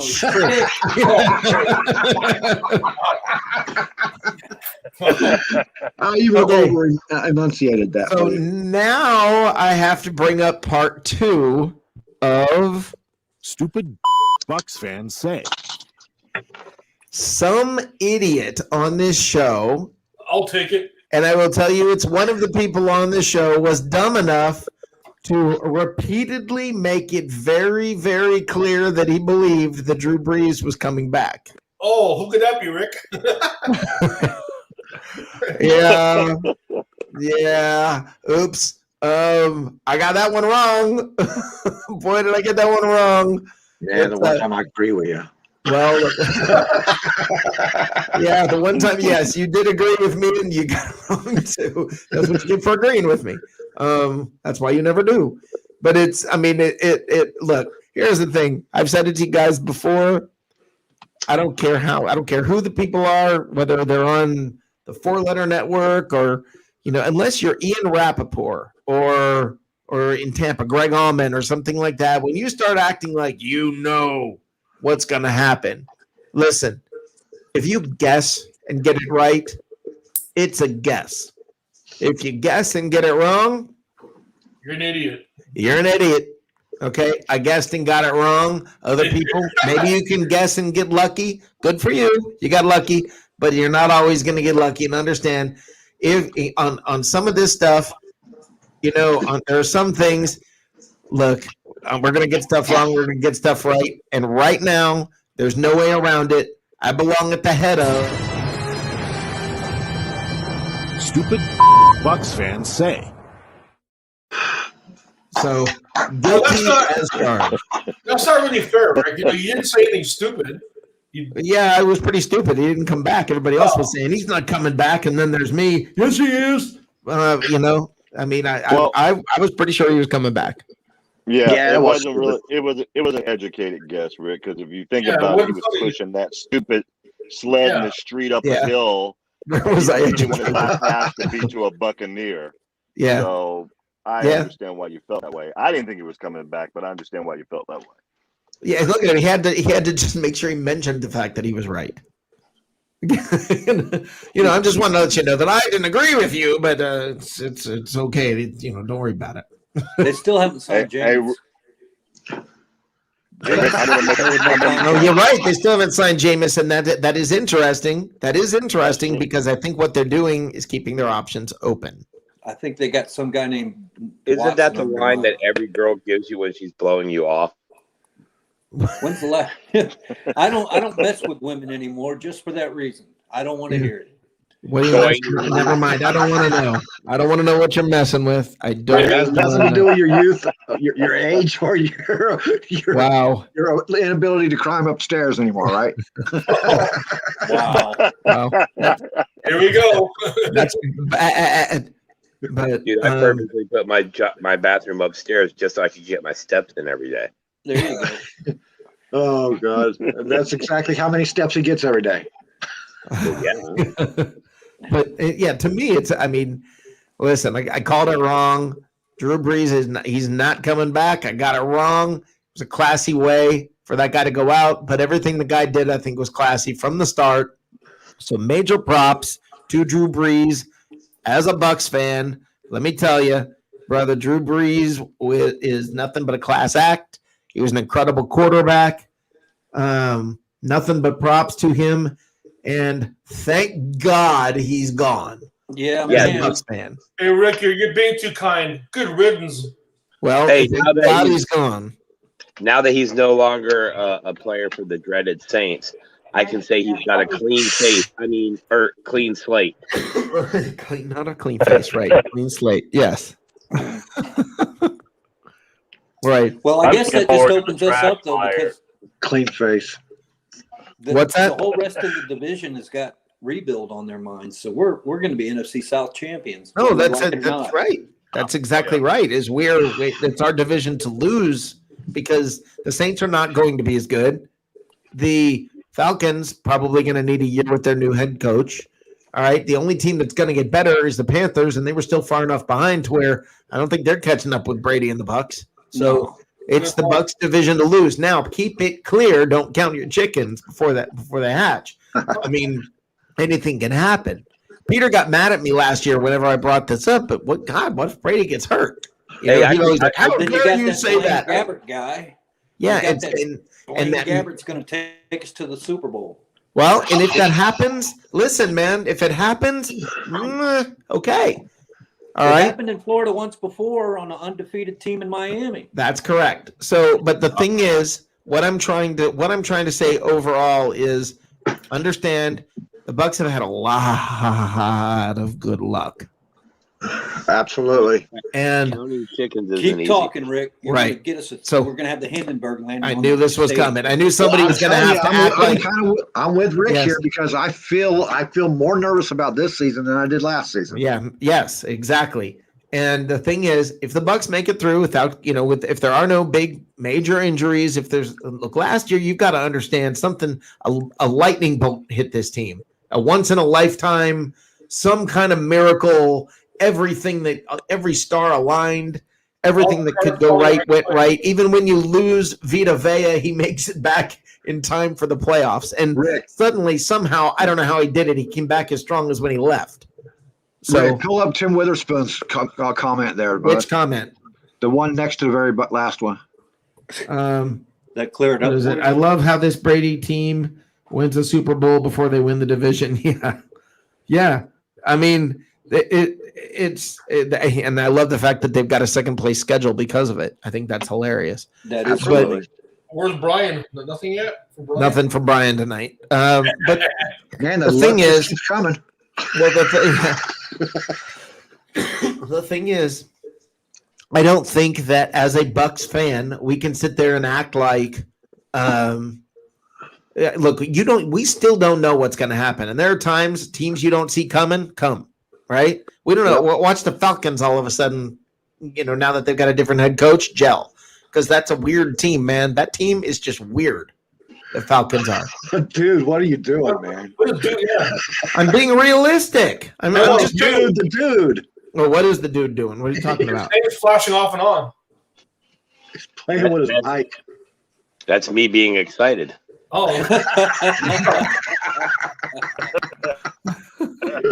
Oh, God. Wow. There are other things you can do with your hand to take care of that nervousness, okay? Yeah. Says the man with no hands. Do you see my facial expression? Look at my facial expression.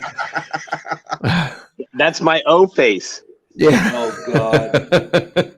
So, anyway, my thought, I genuinely believe that we don't know what's going to happen, but it's our division to lose, and it's been 2 decades since it's been the Bucks division to lose.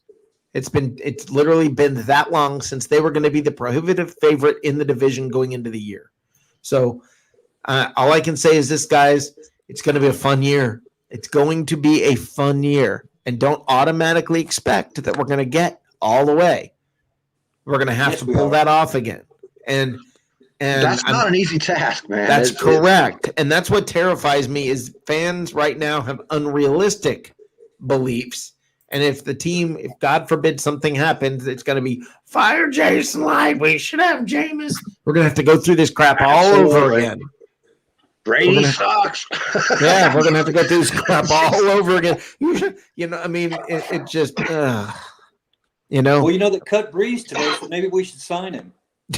We're going to get that guy. Maybe he'll come and back up. Maybe he'll come and back up Brady. There you go. Yeah. On the bench and hold clipboard.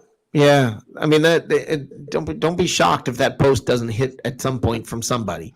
I mean, somebody will say it. Well, what do you think? I think I'm going to start that post. Yeah. So, what do you think about? I mean, somebody's going to say it, and it's just like, oh my God, people, stop! Just please let it go. Let it go. Go full Frozen and let it go. I mean, put that song on a loop in your head and just stop it. Stop it. But, Yeah, hey, Matt. Jennifer Hafner says you look scary. Well, goody. it's Jeremiah, not Jennifer. Oh, sorry, Jeremiah. I hope Johnny B watching because you just proved Rick correct just then. What? When you told Johnny B that Mike occasionally speaks up to poke at Matt. Yeah, that's what I said. You missed it, Mike. You were there. I said, Mike rarely says anything. I told him you were from Canada and to go after you if you came back in there, I was going to bring you on. And then when you came in, I did say when you were gone, I said, Mike, you know what Mike does is Mike says very, very little, but whenever he does, it's like a smart bomb, laser guided right at Matt from Oklahoma City. It's always perfectly timed, well placed, and destroys Matt from Oklahoma City. Hey, Matt, it's said with love. Trust me. Now he's taking it that way. Now he takes it that way. You have to learn a lesson in life. Yeah, we all learn them. Trust me, we all learn them. I will know. Actually, half the time I don't learn the lesson. You know what? Next time I think somebody's gonna come back, I'm gonna say it anyway, even though I screwed it up this time, because that's part of the fun of this whole deal. Christopher Cole, that's exactly what the dude is doing. What? Christopher Cole says the dude's picture looks like he's looking at boobs. Wow. I kind of feel like we're corrupting Christopher, man. Well, yeah, we are a little bit, aren't we? This whole show's corrupt. Wow. Is Christopher a youngster? No, but Christopher is. Yeah, he's been on the show before. Christopher is above all of this. Oh. And now we're completely we're messing everything up. A poor guy. But okay, yeah. At the end of our game, here you go. At the end of our game, our last game against Saints, Brady was hanging out in the end zone with Breeze's family. Did Brady throw the kid a TD pass so Breeze wouldn't look bad by not being able to make the throw? Oh my God! Oh, wait a minute! Whoa! Tim Witherspoon. A moment of silence and then celebration for that comment. We need to get Tim on here, man. I think Tim is brilliant. I wish Tim would come on. I wish Tim would be and on the air Miscreant. Although I would really miss his comments. So I don't know. He kind of leads the chat room. Come out to play. Johnny's the lead miscreant. Excrement. I was thinking that's what he said. Excrement. That was funny. Johnny's the lead guy. Or did he say miscrement? Did he just invent a word that I think I'm going to really like? What's a miscrement? It's when you poop wrong? When you poop and it doesn't come out right? That's a miscrement. Oh, my goodness. Hey, is that so we're good? going to lose Teresa with this talk. Yes, we are. You're correct. We'll stop. I don't know. Sorry, Teresa. Hey, why did the chat only? Oh, okay, there it goes. It didn't show for me, and I want to make sure. Yeah, I would love to have Tim Witherspoon come on here one time. I really would, absolutely. But I really want Tim. What'd you say? Witherspoon, not Witherspoon. No, it's Witherspoon. There's no R before the T. Okay, well, you got me on that one, but we don't have the I I love it when people correct it. I love it when people correct me and they're wrong. I'm wrong enough. You just wanted to say that about somebody else tonight, man. Since you had to say about yourself. I'm wrong plenty. I got no problem with that, but Witherspoon. No. Teresa says, "Please." I've heard worse. Yeah, wow. We have breaking news from the outside in the world here. Hold on. Okay. What's our breaking news? Dateline Washington from the Daily News. Bezo Doo Zopity Bop Bop Bop arrested again after attacking police in Washington. What? Yes, you heard the name right. His real name, changed legally, is Bezo Doo Zoppity Bop Bop Bop. I will send you the link, ladies and gentlemen, and we will put it in the comment section. Put it in the comments. Are we supposed to know who he is? Dude, the fact that his name is Bezo Doo Zoppity Bop Bop Bop is the story. So what's the real name, Larry Smith? So I want to point something out. Am I the only white guy who when they, I hear, on the news or somewhere people start talking about rappers, like everybody's supposed to know who this rapper is. I've never heard of them. I never hear from them again, and they're supposedly like, one of the big rappers now. And I know people who like they're, You're talking like the kid. What's that kid's name? 6ix9ine. That who? Teriyaki. Teriyaki 669. Teriyaki 6ix9ine. See, I don't know. How the Who's heck? that?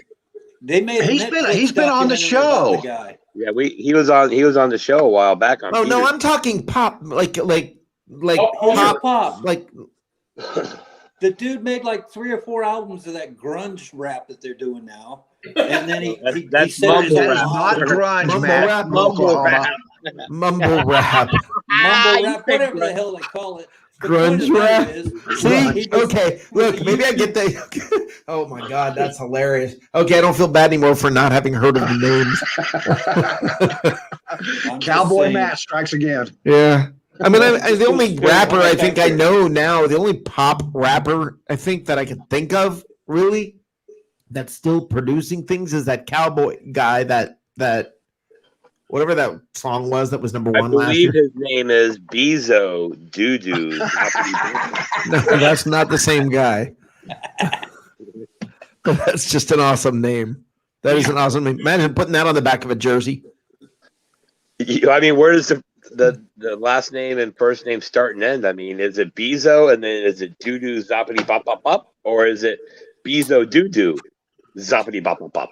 Is he a hockey player or a soccer player? I can see that name going on a jersey. No, judging by his haircut, he is either a very big fan of Charles Manson, or he's a Simpsons character. Or I'm sorry, a South Park character that came to life. How do you spell his first name? Beezow. Oh, Bezow. Okay, Bezow. Oh, really? We're gonna debate how to pronounce that. Beezo. Oh, wow, he does look like he looks like Oh, somewhere my between God. Weird Al and a here. I'll put his picture up here in just a second. He looks like somewhere between Weird Al and yeah, like a serial killer. Seriously, The dude's got a freaking YouTube video going here. That's crazy. Formerly known as Jeffrey Wilshick until 2011, and then he changed his name. I'm about to pull his picture up here, and it's, Maybe Doo is his middle name. that's what I'm wondering. I mean, I just know Drake from Canada. That's all I know. Beezow Drake Doo. from Canada. That's all I know. of course, Mike goes straight to the Canadian. Well, of course. I smell bias here. No, none at all. None at all. What you spell is smell is Bezow Bees, what you smell? with your Zoppity Bop Bop. Well, I downloaded his pictures and I don't know where they went, so never mind. Willow's right. It does sound like a Zappa name. He probably Yeah, it does. But his picture, he does look like he's. It says on this video that he got in trouble the first time. Let me get it to roll here. Reportedly bit an officer's ring finger several times and attempted to stab the officer with the ink pen. It looks like it was only a ring finger. If he's biting fingers, he's just trying to eat a W. Yeah. So this guy is famous for just being dumb. Yeah, pretty much. That's nothing new. That's nothing new. Welcome to pop culture. I kind of feel dirty spreading his name around. Yeah, that is pop culture. I mean, that's just what you do in pop culture. I mean, lots of people are famous for doing dumb things. And everybody that's listened to this is going to go look him up now, so he's going to get more popular. Yeah, that's that. I mean, holy crap! Look at the Kardashians. It's not like these are rocket scientists. I'm gonna open up a Twitter account. How many characters can you use in your Twitter name? Apparently, BEE. I'm gonna put the real in front of it. The real bees out. There you go. There you go. And use that picture you got up there. Oh, here's a stumper. Bezow claims he's been incorrectly treated for schizophrenia. What's the odds of that? The funny thing is, it's even funnier. It's even funnier if he says, "I think I've been treated." Yeah, I was going to say it's even funnier that no one has treated him for schizophrenia. And it's even more funny that there's. How would he know? Maybe it was one of his other personalities. No, yeah. Listen, and he changed his name. Okay, he used to be Jeffrey what? Wilsky. Okay, if he used to be Jeffrey Wilsky and now he's Bezow Doo Zippity Doodah Day, and so if he's got two names, that is schizophrenia. Okay. Okay. Voodoo means it's the struggle of our daily lives with the awareness that comes. Oh God, you were breaking it down. Oh no. Oh my with God. love comes chaos. He's got a bio here, man. This is Oh, crazy. this guy's a fine citizen. It says zippity bop bop bop is the outcome of that struggle, which is often ironic, especially because all life ends in death. Who knew? Who knew? That's Welcome back, Bruno all I Mars. can say is I feel much better now that the black guy is in here. You know what? I have been laughing my ass off because it is hilarious to listen to a bunch of white middle-aged guys. It's awesome. That was my point. I'm like, this is hilarious. This is You know, the hilarious. best part was, as I'm listening to you all I'm thinking is, you sound like a Fox News commercial where they talk about reverse mortgages. Yeah, right. Oh God, that's great. Oh, that's Henry Winkler that does that. No, it's not. It's Magnum PI. Yeah. Oh yeah, that's right. Yeah. I'm sorry. He did something for a while. I'll just get here. Let me get ahead of this. Do you have diabetes? Wilford Brimley. Yeah. Are you missing a foot? Do you have diabetes? I like how they Oh have my the gosh. prescription for some kind of diabetic 2 medication, and it says in the commercial, "This is not for diabetic 1 patients," as if you can just go to the drugstore and say, "I would like 12 of those." You got to get to a doctor to begin with. The So how doctor's the hell is it prescribed? Yeah, so this is a commercial. The quantifier there in the commercial is for Yeah. the doctors. Yeah, They man. don't know this. When they're going through that entire list that you can barely hear anyway because it goes so fast, and one of them is like Right. anal leakage or possible death, maybe suicidal thoughts, and there's a commercial. I'm not kidding, for a drug. It says may cause an irrational impulse for gambling. Yeah, they have them now. I saw on one of the bottles of my most recent prescription was it could cause anal leakage, dementia, dizziness, 2020, and there was a couple other things they added too, but 2020 was the worst side effect. Well, but think about it. I mean, how does a drug can cause you to gamble? Harry? Harry? Yeah, where's Harry tonight? You've never done, wait, you've never done cocaine in Vegas?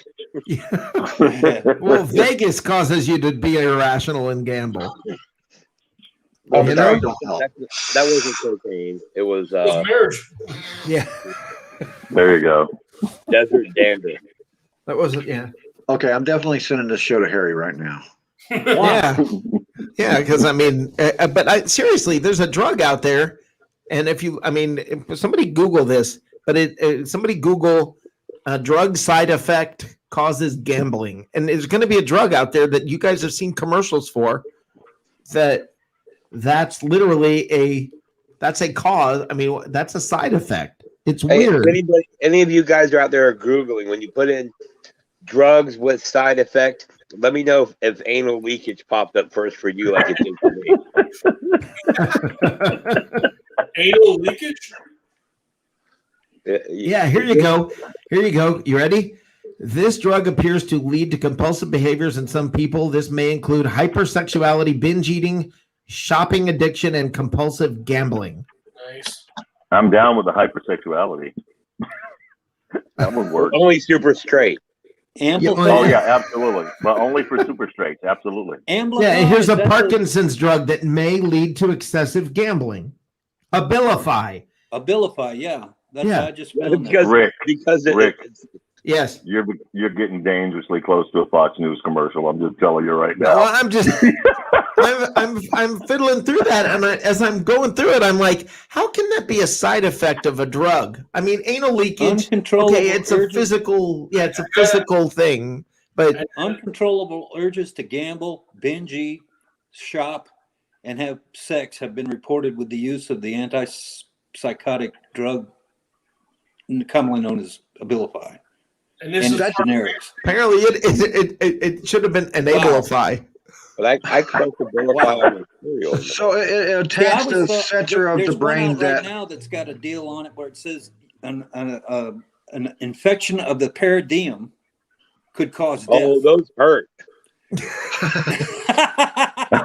So why did they specify gambling? That all it's doing, what it does is it's affecting the portion of the brain that Wait, does everybody is know in what the charge of peridium is? compulsions.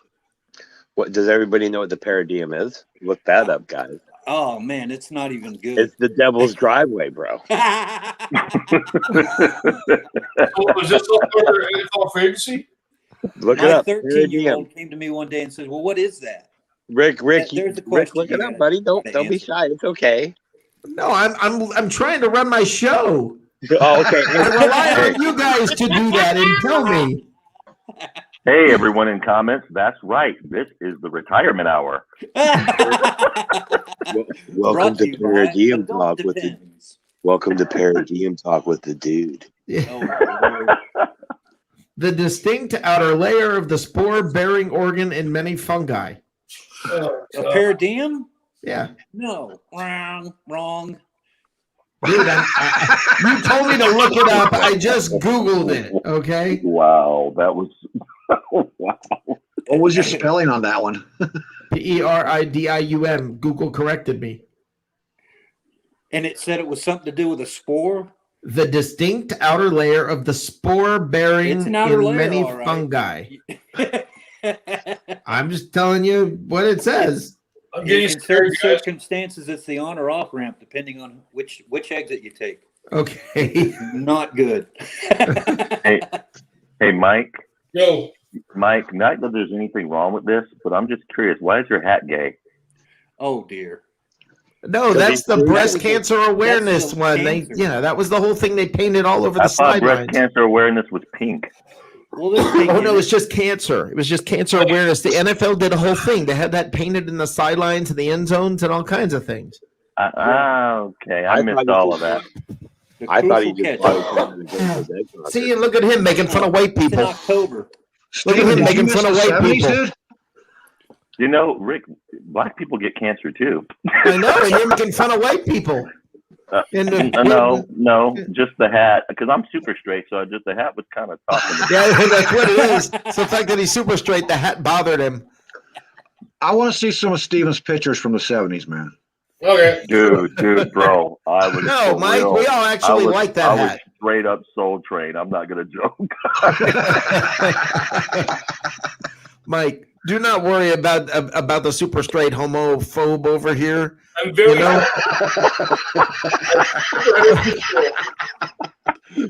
You got to be you. Sorry, Mike. I don't think Rick knows what super straight is. It has nothing to do with homophobia whatsoever. No, but your fear of the hat had something to do with it.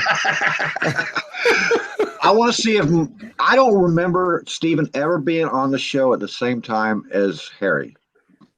What are you trying to say? It's a Greek thing, man. Yeah. You know, I don't think Steven likes Greek salad. Oh, dear God. Okay, I've got a clarification, Matt. I mean, go figure. The guy from Oklahoma misspoke. It's the perineum, which is among those uncharted territories. See, with him again. Whatever. see, once again, he's correcting me, and I was the one that was right. Get him, Mike. Wait. Well, I may have misspoke. It's perineum. Wait a minute, dude. Wait a minute. I was wrong. There you go. There you go. We didn't notice how the last time it was. Oh, I just misspoke. Which is a really fancy and glossed over way of going, yeah, I screwed up. See what I did when I was wrong? I admitted it. Stupid stuff Bucks fans say. That's 3 wrongs on this show tonight and no rights. So here we go. We're rarely right around here. It's perineum, Perineum, and it's described as it's the pyramidal fibromuscular mass in the middle line of the perineum at the junction between the urogenital and the sphincter. So basically, it's your taint, it's your gooch, or the devil's driveway. Holy crap. Exactly. Wow. That's some deep stuff, boys. Wow. I noticed. Okay. I noticed Mike's hat lit up when he said that. And here's the thing. But he's not homophobic. One of the leading causes of damage to the perineum is actually cancer. So it ties right into the crucial catch. See, we're right back to the crucial catch. When that's the which just for the record, if you're ever down near someone's perineum, please do not use the words crucial catch. Yeah, that can't be crucial catch. Yeah. Surprise. But yeah, so perineum. All right then. You know, you were right, Rick. The dude has bummer. an unusual attraction to the perineum area.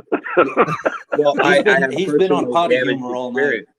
Hey, if you ever take a size 7 pump to the perineum, you too will be concerned about that area for quite a while. Yeah, let me just say it raises you a couple octaves, and after that, there's no such thing as a dry fart. Oh Lord! Oh no! Ouch! Is that a new one, Rick? No, it was around. It was an old one. Just brought it back out. Just seemed like it fit at the moment. We're talking anal, perineum, and bedding tonight. We've done, and we even brought in some areolas. So I think we've on that note. That's history, man. That was the first time areola's ever been spoken on this show. Yeah. Show. I think we're gonna start limiting the dude. Why? So we can talk football instead of taint. We can talk football instead of taints. Put dude on a half-hour delay. And what's that? Put the dude on a half-hour delay. Yeah. Dude, well, you have to do that anyway for the beeps. You can't cancel me. I'm from Canada. See what this cancel culture is. But I can blame you. Get rid of the dude now. But I can blame you. I absolutely, if you're from Canada, I can blame you. I take full blame. My views and opinions do not represent that of Rick or anybody on the screen, Bucks Report, or anybody with any kind of common freaking sense. Here's my segue from that one. What do you think of Levante David's contract, man? Is he going to be able to hold up to that? What? I don't know. Teresa said she wanted a segue. I gave it to her. I don't see why not. No, you didn't give her a segue. Exactly. That's the point. Look, give her a segue. I'll give you guys a great segue. Since we're talking about people's body parts, I'm going to get back to your quarterback, who just has the most incredible arm, I personally believe, in the NFL. The 43-year-old. He has a hater who said something unbelievably kind about him, an actual public figure who had the most kind thing I've ever heard said about Joe Brady Montana. Ever. No, it was actually Nick Wrong, or otherwise known as Nick Wright. What did he say? And he said something that I found unbelievably interesting, but it's absolutely true. In the 21 years that Brady has been a quarterback, that has been in the NFL, he has had 3 distinct first ballot Hall of Fame careers. Yeah, we talked about that. Absolutely true. That is amazing. First 7 years was the Troy Aikman phase. The middle 7 years was the Dan Marino phase. Yeah. And the last 7 years was the Joe Montana phase. Yeah. And when I heard Nick talk about it, it absolutely blew my mind, because he is the biggest Brady hater on the planet. Yeah, but in the thing though about it, you said the guy who's got the greatest arm. I don't think Brady's got the greatest arm. I don't even think it's close. I mean, I don't think he can throw deeper. Right. I'm in a butt quarterback. I don't think he probably doesn't have the best arm on the team right now. No, I don't mean the most strength. I don't mean that he can throw the farthest. He's the most accurate passer. He is the most accurate passer. I think he's the best decision maker and best leader, and gets everybody else to perform at a different level. And that when the other guys come in, maybe, the other guy, your receivers and everything, they're not running as crisp routes. Everything is not quite as perfect. He's not knowing exactly what to expect from the receivers. That's where I think everything changes. I don't think it's Brady's arm at all. Show me another quarterback at 43 years old, which you can't because there's none out there. But when they do, if there ever is another one at 43 years old that can throw the ball down the field 40 yards or 50 yards. You show me another 43-year-old quarterback east of the Mississippi wearing a red uniform. That's my point. Look. The guy Breeze had a decent arm throughout his career, except for the last 3 years. And so honestly, arm strength, I still give it to Brady because his is still going and theirs ain't. No, you're misunderstanding. I'm not saying Brady has a weak arm, but you're saying the best arm. And I'm going, really? Really? About to blow up. I think he has the best. I think he has the best arm in NFC South for sure. I think he's the best quarterback in the NFC South. I don't think he has the best arm in the NFC South. I think Who do you think has the better one? Yeah, exactly. Matt Ryan. No, he's not.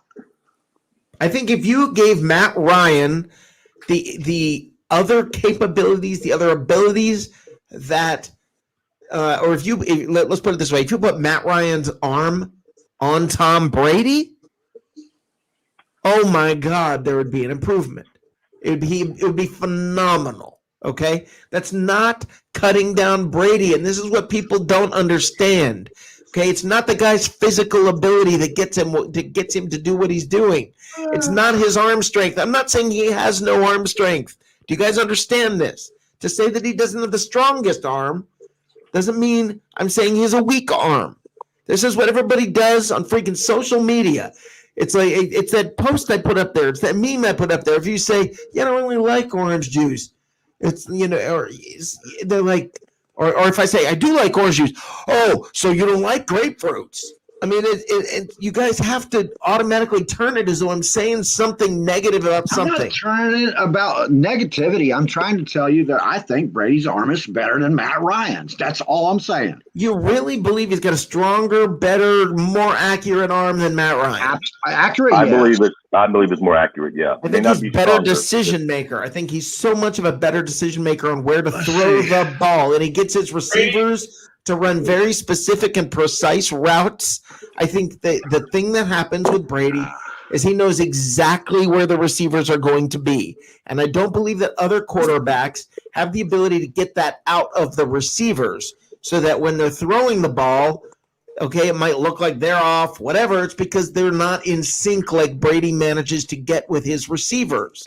So it's not even that the other ones are not as accurate. It's that everybody is not as precise like they are with Brady. That's one what thing Brady makes does better Brady. than other quarterbacks. One thing that makes Brady better than other quarterbacks is he throws the ball where the receiver is the only one that has a chance to get it, or it's overthrown. And that's something James could never do. Oh, now let's not, again, we don't have to go to the opposite extreme. Okay, Jameis is obviously the opposite extreme with every intangible that Tom Brady has is the exact intangibles that Jameis Winston lacks. Right. And you could see that when he'd throw a sideline pass and lead Mike Evans out of bounds. Brady throws a sideline pass and leads him to the pylon. Right. If it goes out of bounds, it's because the position of the defender makes it so.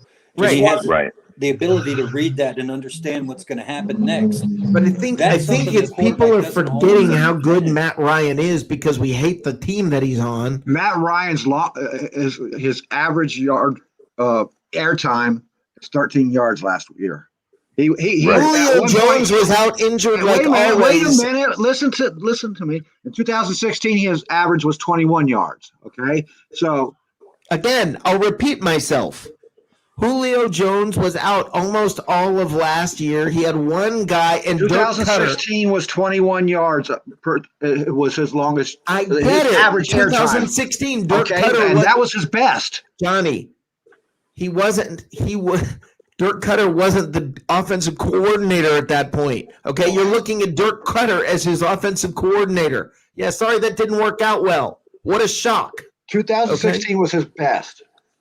You said it 3 times. I heard you how all many 3. years? In how many years? Come on, man. I understand what you're saying. Okay, Rick, but Johnny, I get it. agree. Just because Tom Brady broke the record last year for airtime in Right. Bruce Arians' system, what a shock. Okay, I get it. Yep. He threw for a lot. He had a lot of airtime. Nobody's arguing that, and that's what you're misunderstanding. I'm saying Brady has the ability to get the most out of his receivers, out of every player on the team, Nobody's out of the debating offense. that Let part. me finish. Okay. Out of every player on the team, that is Brady's strength, is his ability to raise the level of people around him. Matt Ryan cannot do that. Okay. So when Matt Ryan throws deep, the guy may not be the there. initial question, man. Nobody's arguing that point, though, Rick. Exactly like Johnny's saying. Nobody's arguing Brady's leadership ability. We're talking about the talent that he has with his arm. I understand. We're talking about arm. I'm trying to bring it home to that. I'm trying to say, look, Johnny says, oh, he didn't have the airtime completions because the receivers weren't where they were supposed to be because he doesn't have Mike freaking Evans, Chris Godwin, AB, Scotty Miller. He doesn't have those guys. So, wow, what a shock that Matt Ryan's arm doesn't, he's not throwing as deep. But he has had those type of players before. He had a threesome out there that was amazing at deep balls. But his best year ever was 2016 with 21 yards. It was a couple of years ago. He had Sanu and Julio. And you're really going to compare Sanu to which one out of Evans, Godwin, and AB? Go ahead. The year that he won MVP, he had Sanu, he had Jones, and what was the third guy? Ridley. That's right, Ridley. He had three deep threats. Okay, so now you've got Jones, who was, I guarantee you, injured half the season. Okay, Sanu, tell me which one he lines up, or tell me how he is. He was good the year they went to the Super Bowl. Is he near the quality of which one? Evans, Godwin, or AB? No, not AB. Not even close to AB. He's a number 2 wide receiver, and you just named 3 number 1s on the Bucs team. So you're proving my point, Johnny. The receivers are better on the Bucs. Thank you.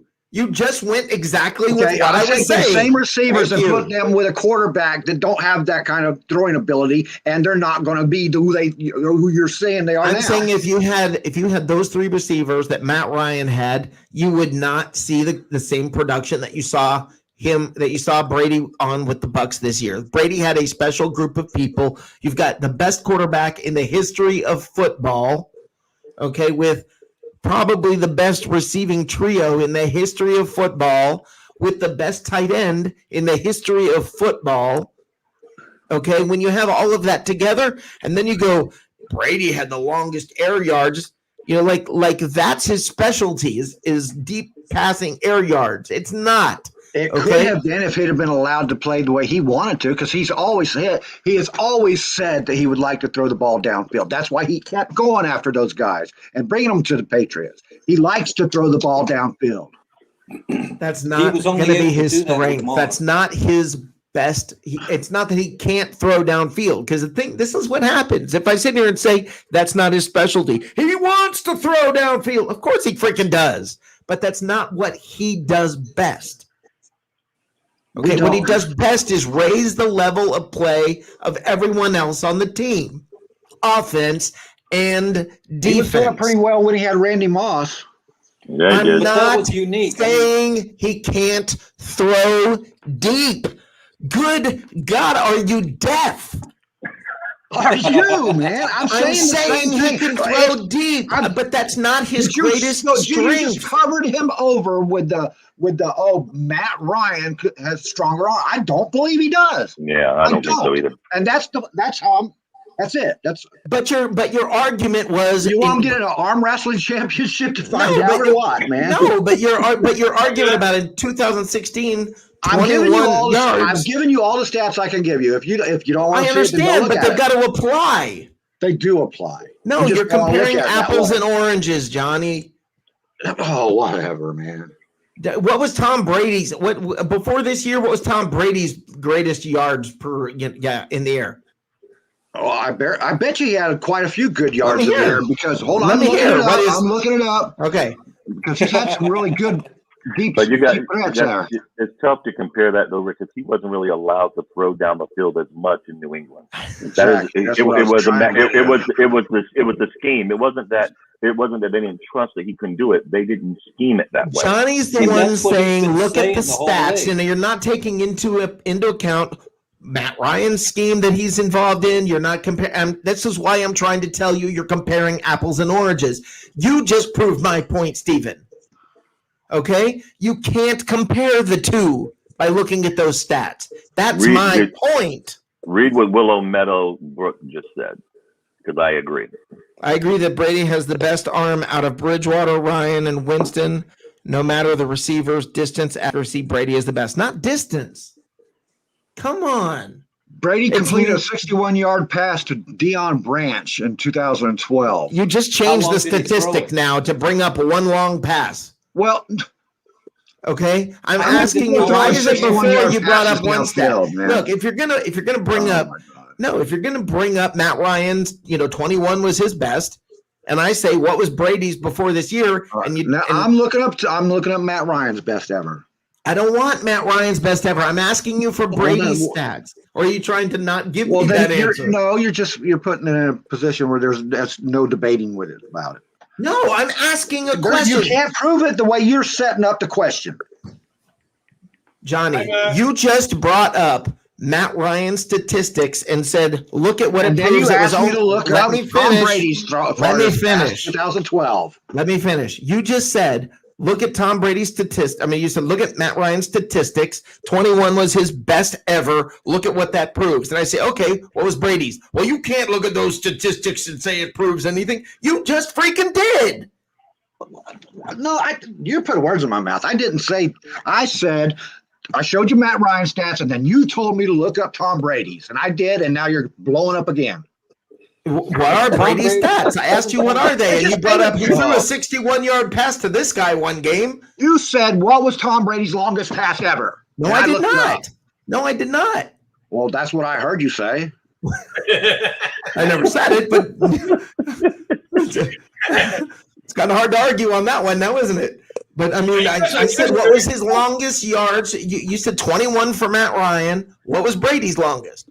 Okay, here's where I agree with Johnny and what Matt and even Mike a little bit are saying, Rick. The difference you talked about when we were talking about Brady having the best arm, I wasn't talking about the distance at which he can throw the ball. It's the way he throws the ball. He actually throws, which Matt alluded to. He throws people open. I agree with you on that. That's what I said to you. They're very precise. He knows exactly where everybody's going to be. He knows exactly where to put the ball. I said all of that, okay? But I said very clearly about arm strength, and Willow put down their accuracy and distance, and you guys said, I agree with her. Okay, distance. You're talking a whole different animal. No, you're not. Arm strength has a lot to do with your accuracy, dude. Very specifically, she said distance. She meant that was said one you of the agree three with or her. four. That was one of the 3 or 4 categories. I'm raising my hand. There were other categories. Go ahead, Matt. Sorry. I looked up on, let's see what this is, the yards per pass completion single Air season yards leader. is what we need. That's not it. That's not the air yards. I was going to say Sid Luckman leads that over everybody. In 1943. So I love Brady Sid on the Luckman. list. Brady's is about We were 11. talking air yards, and the thing is, when Johnny brought up the stats, he used them to prove his point about Matt Ryan. So I said, okay, what are they for Tom Brady? And crickets. What do I hear when I say, what were Tom Brady's? Okay. So here's a question I'll ask Rick then to help maybe buttress me and Johnny's point. Name another quarterback in the NFL that can throw as precisely. Nobody. I said Brady I does. used the word precise. I used that word. That gives him the best arm. He can do it better than anybody else. Okay, but then I said I don't think he has the strongest arm. Distance. That's the I exact wasn't word talking Willow about- Meadow used. I wasn't talking about strength. You created that narrative. I the took the exact best arm. word I didn't that say the Willow. strongest. Listen, Stephen. The exact word Willow used was distance, and somebody said, "Look at what Willow said." Bring it up. I agree with what Willow said. I believe it was you, and her word is distance. She said Okay, can you distance plus listen here? accuracy. Listen for a Distance second. plus Listen for a accuracy. second. And in 2019, Brady put up, and that's while he was still with the Patriots. Okay, he put up 10.1% of deep throws over 20 yards, which with a deep ball rating of 102.1%, which ranked him 10th among passers. I understand. We're changing this. We're changing. Oh God, this is about deep balls. Then, well, how is it changing? Well, Johnny, why is it that you brought up a specific statistic and said it proves it about Ryan? And I said, okay, what are Brady's? And we'll do anything but talk about that specific statistic with Brady. Because that's what popped up. Okay.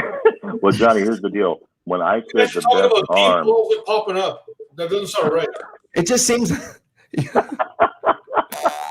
You look. If we're gonna compare the two, God, you don't take awful. one statistic from one guy, grab a different statistic from the other guy, and go. Hey, Rick, the internet works differently than that. Sometimes I get good statistics on one guy, and I have to hunt for 2 hours on the next guy. I understand, but then you can't compare. You can't use it. I mean, if you can't say, look at this guy's stats are bad. No, so here, okay, Johnny.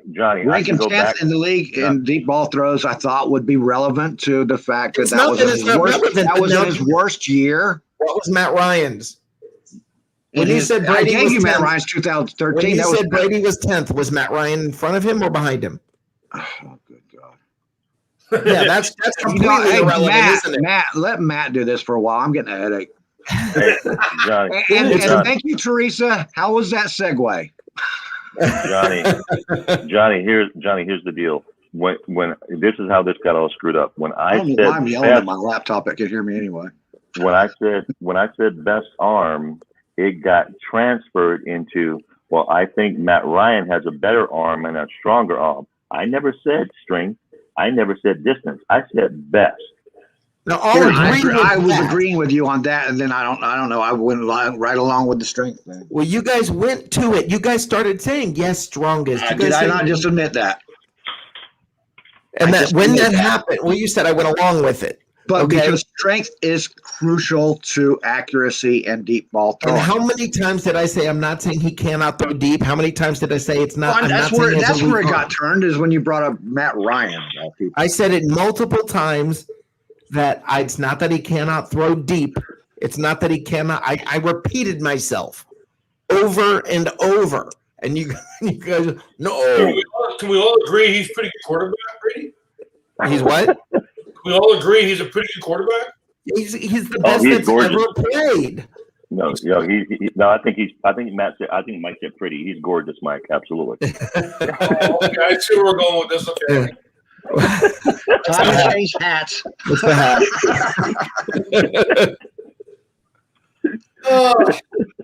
I still love you, Mike. I promise. I feel love, right? Hey, are you guys going to be around on Tuesday? You know what we're doing on Tuesday, right? We have we're ringing in the league new year. It's going to be a big party here. It's starting off with Jacob Charnow at 8:00, and we're going to run it all the way through midnight. We're going to ring in the new year. All right, just like regular New Year style. It's going to be a lot of fun. So, I got to raise my hand again. Yes, sir.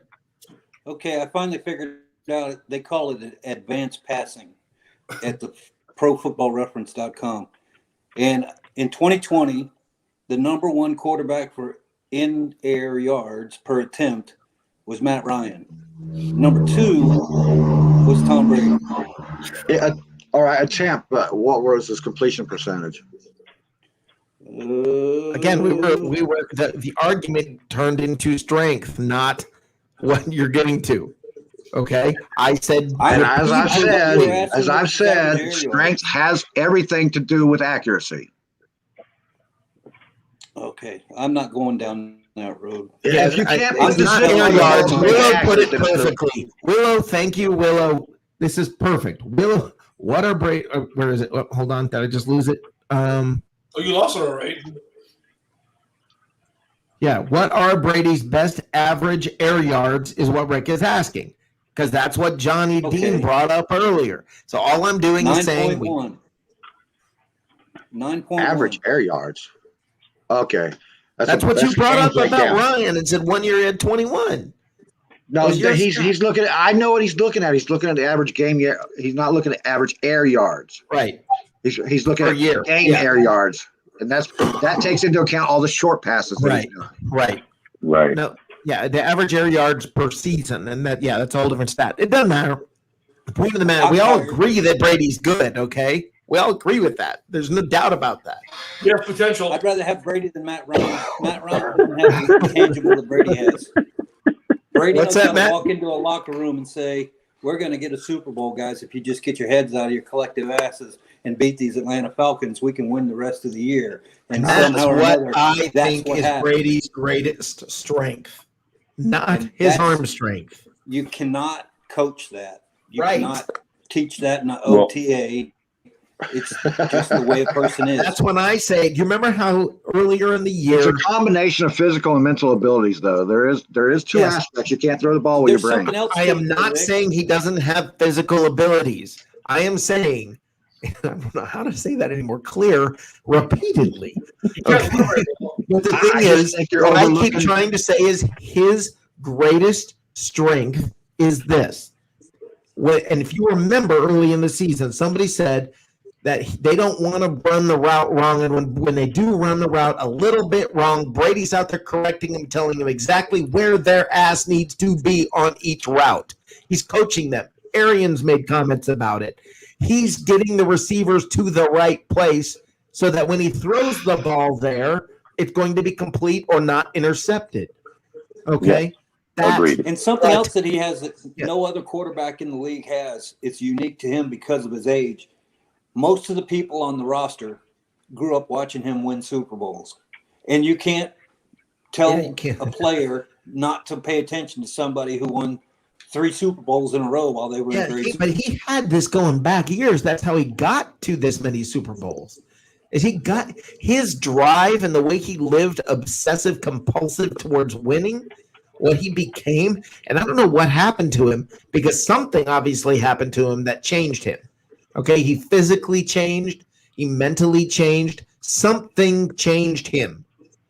And that would be an interesting topic because when Brady his father, Go so ahead. he's always been incredibly driven. He hates to lose. He has a Michael Jordan-esque view of losing. He cannot stand That's the the idea key of losing. right there. Yeah, and that to me is his. That's what I'm talking about. Is his care? Do I think he can throw the ball deeper than Matt Ryan? No. Do I think he can throw the ball deeper probably than Ryan Griffin? Probably no. Okay, but Ryan Griffin's not going to get everything else out of every player in every situation and every freaking play and know exactly what every defense is doing and just have every freaking thing right because Ryan Griffin's not as driven compulsively to do or to succeed. That's what makes Brady amazing. I hope Brady's watching this show. Because as competitive as he is, just saying that he doesn't have the arm strength of Matt Ryan, next year he's going to have a fucking arm looking like he's going to have an arm looking like the Hulk and throwing it 10 miles down the road. He goes out with this gigantic arm. No, he says it's not about strength. It's about what? Pliability. Right. That's in fact, his word. That's true. And in fact, he doesn't even throw. You need to go look back and go and look at earlier videos of his earlier Super Bowls.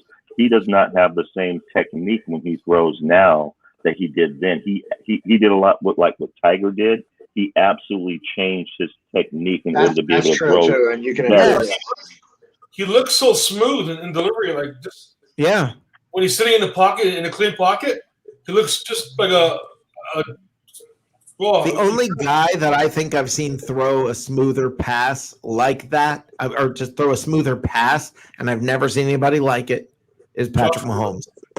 That guy, the way he just, like I said, he can dive, be perpendicular to the ground. We saw it in the Super Bowl. Throw a 30-yard pass after doing a triple gainer with a half twist, make it look completely effortless, and hit his guy in the face mask. Now the guy may not catch it. And they That's lost the the game. difference between Brady and Mahomes. I compare Mahomes to Russell Wilson because when Russell first came out, his first 3 years, his passing was amazing, dude. Well, the receiver. I mean, I'll also tell you, was the yes, I mean- receiver in that on that play for Mahomes when he did that. He does this triple gainer with a half twist, throws the ball 43 yards. It hits a guy in the face mask, and the guy misses it because the guy's too busy watching Patrick Mahomes going, WTF did he just do? Okay, He's now- not to me. He's not thinking, right. He's not thinking, I have to succeed. He's thinking, holy crap, look what Mahomes just did. We're And talking about that's Brady. the difference if Brady throws a pass to Scotty Miller streaking down the sideline, Scotty Miller's going, I've got to do this. Exactly. That's Tom Brady. Now, what quarterback has the worst mechanics in the NFL right now? Cam Newton. Jameis Winston. Cam Oh, Newton. no way. Cam Philip Newton. Rivers. I don't No. think Winston has the worst Rivers has mechanics. great mechanics. Motion that you're supposed to throw. Yes, dude. Have you seen him throw a football, John? And he's not No. in the NFL. Yeah, I've watched Phil Rivers' whole career, man. Right. No, Taysom He Hill. throws- Taysom he Hill. throws from- Yeah, I'll Rivers- say Taysom Taysom. Hill. Wow. No, Rivers has a very unorthodox throw. Yeah, Mike, that's you're right, but it's very accurate. Rivers Yes, is actually got a good extremely arm. accurate. Taysom Hill. His mechanics are greater. He wouldn't have been playing this long in the first Yeah. place. Yeah. Well, Yeah, I part would of the have to say reason he was Taysom able to he's able to get rid of the ball is he doesn't release at the point that a regular quarterback does. He only has half the motion. And if you watch him, Chris Collinsworth did a little thing on him this year. And the way that he throws the ball, he doesn't throw it correctly at all. But it works really well. Well, that's like there are people with golf swings that look all jacked up, but at the point that the club strikes the ball, it's in exactly the right position. Exactly. Yeah, And that's the their same thing that some quarterbacks coaches work with do. them on that. Yeah. And trust me, Mike, I hear what you're saying because for years, whenever I used to watch Philip Rivers throw the ball, it looks like he's shock butting it. It almost Yeah. looks like he's doing a shock Yeah. button. He doesn't cock his arm. just like- It's a weird thing. You know who else threw kind of weird like that was Dan Marino. There was an Yeah, I was fixing to say that. Yeah. yeah. But I mean, so whether it looks a little weird, I don't know that that's when I say bad mechanics. Watch Taysom Hill. That guy. He's not a I'll quarterback. have to watch He it. is now, man. I'll have When to you watch say it. That's mechanics, what mechanics I'm saying. are adjusted to each person's style and ability. So he has to have great mechanics in order to pull off what he's doing. Yeah, I still think I have to watch Taysom Hill more, Rick, but I still think Cam Newton has the worst mechanics. Oh, Yeah. and you just added another one there. Yeah, Cam Newton has terrible mechanics, and he just got a $13 million raise. Did they sign him again? Yes. No. What's wrong with the NFL giving that guy more money? They don't have any other options. Patriots. They don't have any other options, Mike. 'cause I don't know they that that's true. I think they do have other options. Jameis? Well, they don't.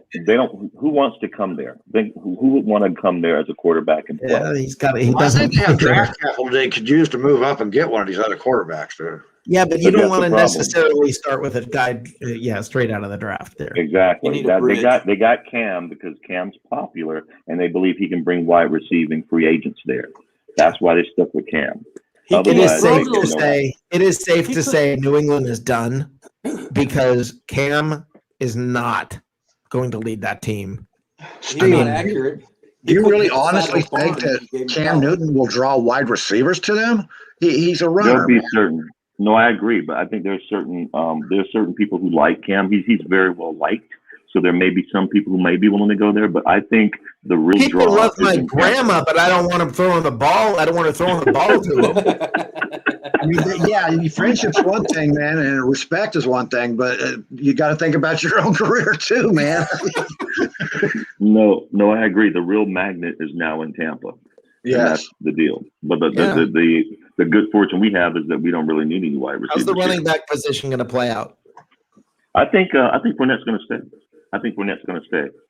Wow. And here's why. Because of the cap going down, Rick, this is not a good time for him to leave.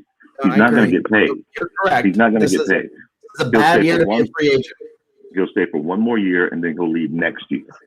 I think it depends on what Shaq does, honestly, because Shaq's flip flopping, and we know that it's probably a stunt to get more money or whatever from his agency and stuff. But still, he's. This is, let me ask you guys an interesting question. Oh, this is a two-part question, okay? So don't like go off on some random anal seepage tangent.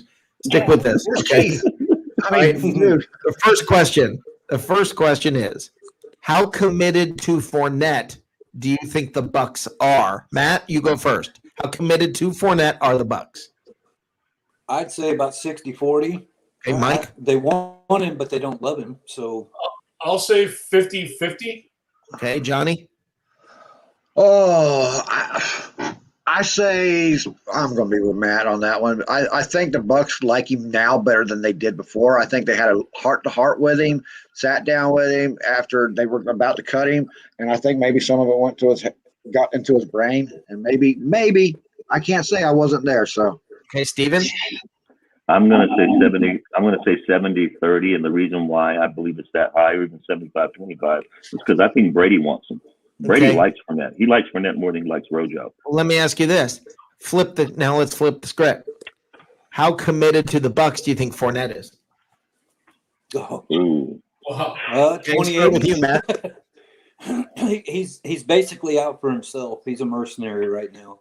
So No, I think he's if going to he's look. Hold on, Steven. Hold on. I'm Mike, sorry. your Sorry, turn. Matt. I think he's more like a hired gun now. Yeah.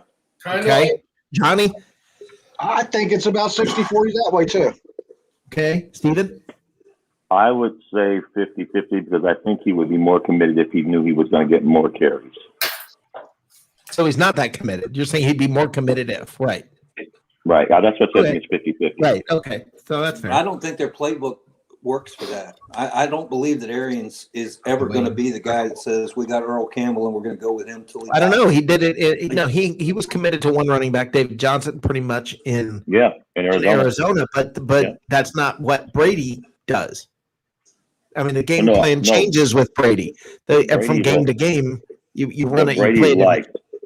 Brady likes Fournette. He really likes Fournette. Does he? Oh yeah, absolutely. He's the one. He's the one who took Fournette aside. He and AB, by the way, because Fournette mentioned it when he was having his trouble and he was grumbling. Yeah. AB told him, "Don't mess this up, man. Your time is going to come." Really? And Brady also, and Brady told him that, believe it or not, AB. And then Brady told him the same thing. In fact, Brady told him, "Hey, if you just cut this way, if you run this way, nobody can stop you. You got this." Brady coached him up on how to run certain routes. Will you do me a favor and find the article or the news or whatever about that before our next show and send it to me? I would love to talk to you about that and Sure. kind of dig into that. That's awesome. I had not heard that. You guys realize what Fournette went through. He came into this league with people talking about he's never going to be the running back he was in college because of his injury and all that crap. Yeah, right. I think he's got. That's why I think he wants more carries. He's still got something to prove to himself too. I also think he's arrogant, and that's part of what makes him good. But I mean, these players come in with chips on their shoulder. They don't go away. Drew Brees has kept his chip on his shoulder forever, man. Well, Tom Brady, give me a break. There's a better example. I mean, Brady. he still posts regularly about the chip on his shoulder. Brady sucks. So. Well,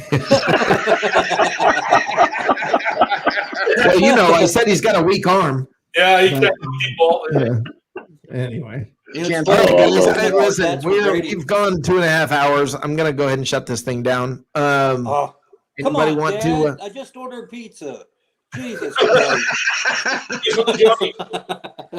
It's time to leave then if there's going to be pizza. All right, Mike. Okay, let's go around the horn one more time. One more question. Matt, you go first. What are the odds that Mike eats brisket by next Saturday night? Good luck. Never. Not going to happen. I got a better one for you. I bet you I eat pizza before you eat brisket, dude. Just amazing. Just amazing. Even when somebody offers to buy it for him, he won't eat it. And you say, "Do you like meat?" Yeah. Okay. You want brisket? No. I'm a carnivore. You gotta eat meat. Yeah. Okay. You want brisket? No. What caused the problem? Why not, Mike? Mike, was I the can buy my issue? own brisket. Okay, buy it. No. What went haywire that you couldn't go get it Friday like you said you were going to? I'd rather not say. It's more of a personal adventure. It's what? Well, It's a personal. Oh, we love adventures. Pardon me? Okay. well, you need to reschedule that and put it on your calendar and tell the world to go F themselves and go get you some brisket. That's what you got to do. And it'll make you feel better too. Where do you eat brisket? What's the big deal with this food? What's the big sensation? No, it's just really good meat. It's very, very good. Am I not seeing something here? Or what? No, it's just really good meat. You're I mean, missing there's out. no joke behind Wear it. a condom when you eat it, okay? Yeah. It's just really good meat. It's a great. It's a great. Mike, how far? Mike, I come outside with a biscuit in my hand. Oh, that would be Mike. all. If you ate it on the air, I would. Yeah. Oh my God, yes. Full Yes, screen. please. Get a full Please screen. do. Yeah, I Please would put do. him on full screen to get his reaction. Yes, Mike, how far is the Arby's from your house? he doesn't have one. Maybe I don't know, 10 kilometers away from my house. Man, it's What the called hell Arby's. does Is that there a mean? butcher around Tuesday. your house? No, hold on, Tuesday. hold on. Don't get brisket at Arby's your first time. That's Yeah. not. No. Get it at a barbecue place. Or No, a butcher shop? Rick, he Do won't they know have the barbecue difference. up there? You know, he won't know the difference. But if you're gonna try brisket to form an opinion about brisket, Buddy, eat freaking brisket. there's a high-end deli butcher mart about a minute from my house. There Awesome. you go. Like they There got you There you go. There you go. Go to Yeah, him Go to and the ask butcher him, and have just him do hook this. you up. I got a great idea. Go in there and just say this. Say, what are your thoughts about brisket? they have the best cuts of meat in Winnipeg. Like No, yeah, but just say to them, what do you think about brisket? I've never had it. What do you think? He's going to hook you up. say you're an idiot. No, he's gonna go, you're kidding me. Hold on, and he's gonna go get you a piece because it's that good. Mike, Yeah. I wouldn't suggest that so he doesn't pick on you. I would just say, hey, look, I need to eat brisket on air on Tuesday night. I need you to make me the best possible brisket sandwich you can make me, and then bring it home and eat it on It Tuesday. doesn't even have to be a sandwich. Let him just eat brisket so the That's bread's true. not, That's you true. know? That's true. Yeah. I need. At the deli, is it raw or do you have to cook it when you get home? No. Oh my You can God. get cooked brisket, but don't. Just No, you can get cooked brisket at a barbecue place. Yes. Do you It's have gonna be barbecue phenomenal. up there? Pardon Like me? the ribs, anything like that? Okay, was that Matt? Sorry? Don't you have barbecue stores in Canada, like where you buy ribs and? I got Famous Dave's about a 5-minute drive from my house. What is? There you go. 5-minute drive. Famous Like, Dave's. Go ahead. We'll stay on the air. Go get one. Yeah, for real. No joke. If they're still open, go get If it. they are Mike. still open, I would do that. I would stay on the air. I would absolutely do that. No, but how about this? Saturday night, please. And we're all asking nicely, please have some brisket before Saturday night or have it Saturday night. Can I eat the brisket topless? Yes, you can. Yes, you can. I'm just kidding. Show the areolas, baby. Let it out. The ratings. Okay. All right, Well, I just everybody. How got a about vision. You were talking everybody? I got an idea for what's cooking in the South on Saturday night. Everybody here Eat brisket. have brisket with you. Oh, Okay? my God. Can you do that? On Can everybody do Saturday or that? Tuesday? If you can't, you need to let me know and I'll find a way to hook you up and get brisket to you. Oh, we got a place called Vans Uh-huh. Barbecue. People drive for 100 miles to Okay. come to that place. I am bringing brisket. I will eat it on the air. Okay? Everybody do that. That's our homework for next Saturday night. And if anybody has a Saturday night. problem getting it, you let me know and I'll be sure you have it. I will do the same thing. I hardly ever I've been turn my holding- camera on, but I will do it. Okay. Johnny? I've been holding on to this Philly cheesesteak coupon just for that show, and now you want me to charge it in for brisket. Man, you're driving me nuts here. No, hold on to that. That's fine. I'll get your brisket. You can use your freaking coupon for whenever you want. No, I'll get my own brisket, man. Actually, Tuesday night, I still have some brisket. I'll just hold on to that too. Okay, there you go. Oh, All right. Hey, Mike, if there's a barbecue place 5 minutes from your house, definitely go there and get the brisket. But when you're going to eat it on air, you don't want to make it yourself first. You don't want it uncooked. Right. You want somebody who knows what they're doing to Right. prepare it for you. What do you eat with brisket? Is there a side dish? Like coleslaw or mac and cheese? Anything like you get at a Whatever barbecue you place. want, man. Anything you get at a barbecue place. Whenever you ever had Coleslaw, pulled pork? baby. You ever had any of that? Oh, yeah. Pulled pork. Yeah. Yeah, it's whatever you like on the side with that. Okay. Okay? It's good stuff. If you go to a barbecue place and you say, listen, Here's the deal. I will plug this place on a show tonight on the internet. If you will do me a favor, just help me walk through this process. I have not had brisket. I know I'm missing out. What do I need? I'm a brisket virgin. Right. And they'll lead you through it. Don't say biscuit, say brisket. Very clear, brisket. Right. Tim said that if you're going to eat brisket topless, then wear a bra. And I have to addendum for that. If you're going to wear a bra, make sure you wear that hat for Steven, too. And I want them, yes. If you're going to wear a bra, make it pink. Okay. All right. All right, guys. On that note, good night, everybody. Good night. Later, guys. Tuesday night at 8, everybody. Tuesday night at 8. Get ready for one heck of a great show. It's going to be a lot of fun. I'm serious. We got some good stuff. And then, guys, it all starts next Saturday with a brand new What's Cooking in the South. And then a week from tonight, a brand new Live from the Cheap Seats. Lots of changes, new openers, new bits, new different segments and things. It's gonna be good. So I look forward to seeing you guys. See you 1 week. All right. Have a good night. Good night. Have a good night. Bye-bye. All right, everybody. Thank you for coming by. All of you in the chat, as always. Thank you, Tim. As always, you brought it. One of these days, Tim, come on, brother. Come on, camera. Willow, you come on camera. Please. Please. And Troy Polamalu, I'm always fired. Christopher Cole, thank you. You know you're awesome. Christopher, you're always here, and I always appreciate that. Russell Weeks, thank you very much. Russell, free agency does not specifically start tomorrow, but the tampering period does. Tapazio or Tapasio, I'm not sure how you say your name. Hello, thank you for coming on. All of you guys, I very much appreciate you guys. The comments mean a lot. Teresa, thank you. The comments, when you guys comment, I don't know if you know this, when you comment or hit share, it helps this show. It does. It helps this show.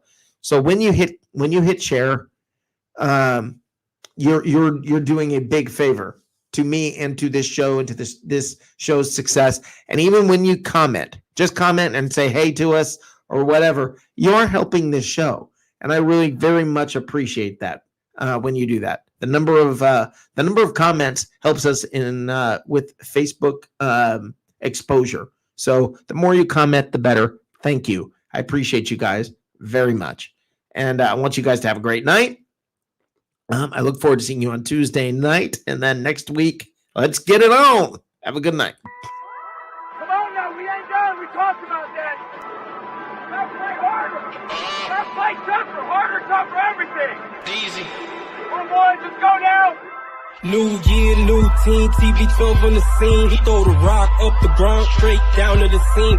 Godwin in the slot, yeah, he can't be stopped. Evans on the outside, yeah, the boy got hops. We ain't playing games, man, enough is enough. We gon' ball out till we hold the trophies up. 100-yard touchdown, and the D make them punt. Go hard or go home, and them boys in the zone. We them Bucks, and we taking over. 31 teams, best look over your shoulder. We them Bucks. It's our time to shine. They ain't never gonna stop, and we on the grind, and we them Bucks. Our team is louder, putting feet up in the league, and they folding tower. We the Bucks, and we winning it all. The ship is in our backyard, and this year is ours. On the D, let's start with that boy JPP. Sutton Vita in the middle, straight up plug the scene.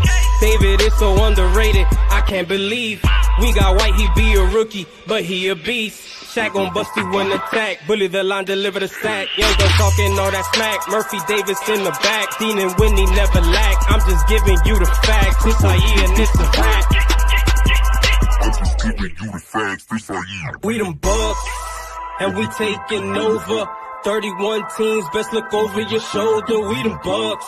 It's our time to shine. They ain't never gonna stop, and we on the grind, and we the Bucks. Our team is louder, putting feet up in the league, and they folding cower. We them Bucks, and we winning it all. The ship is in our backyard, and this year is ours.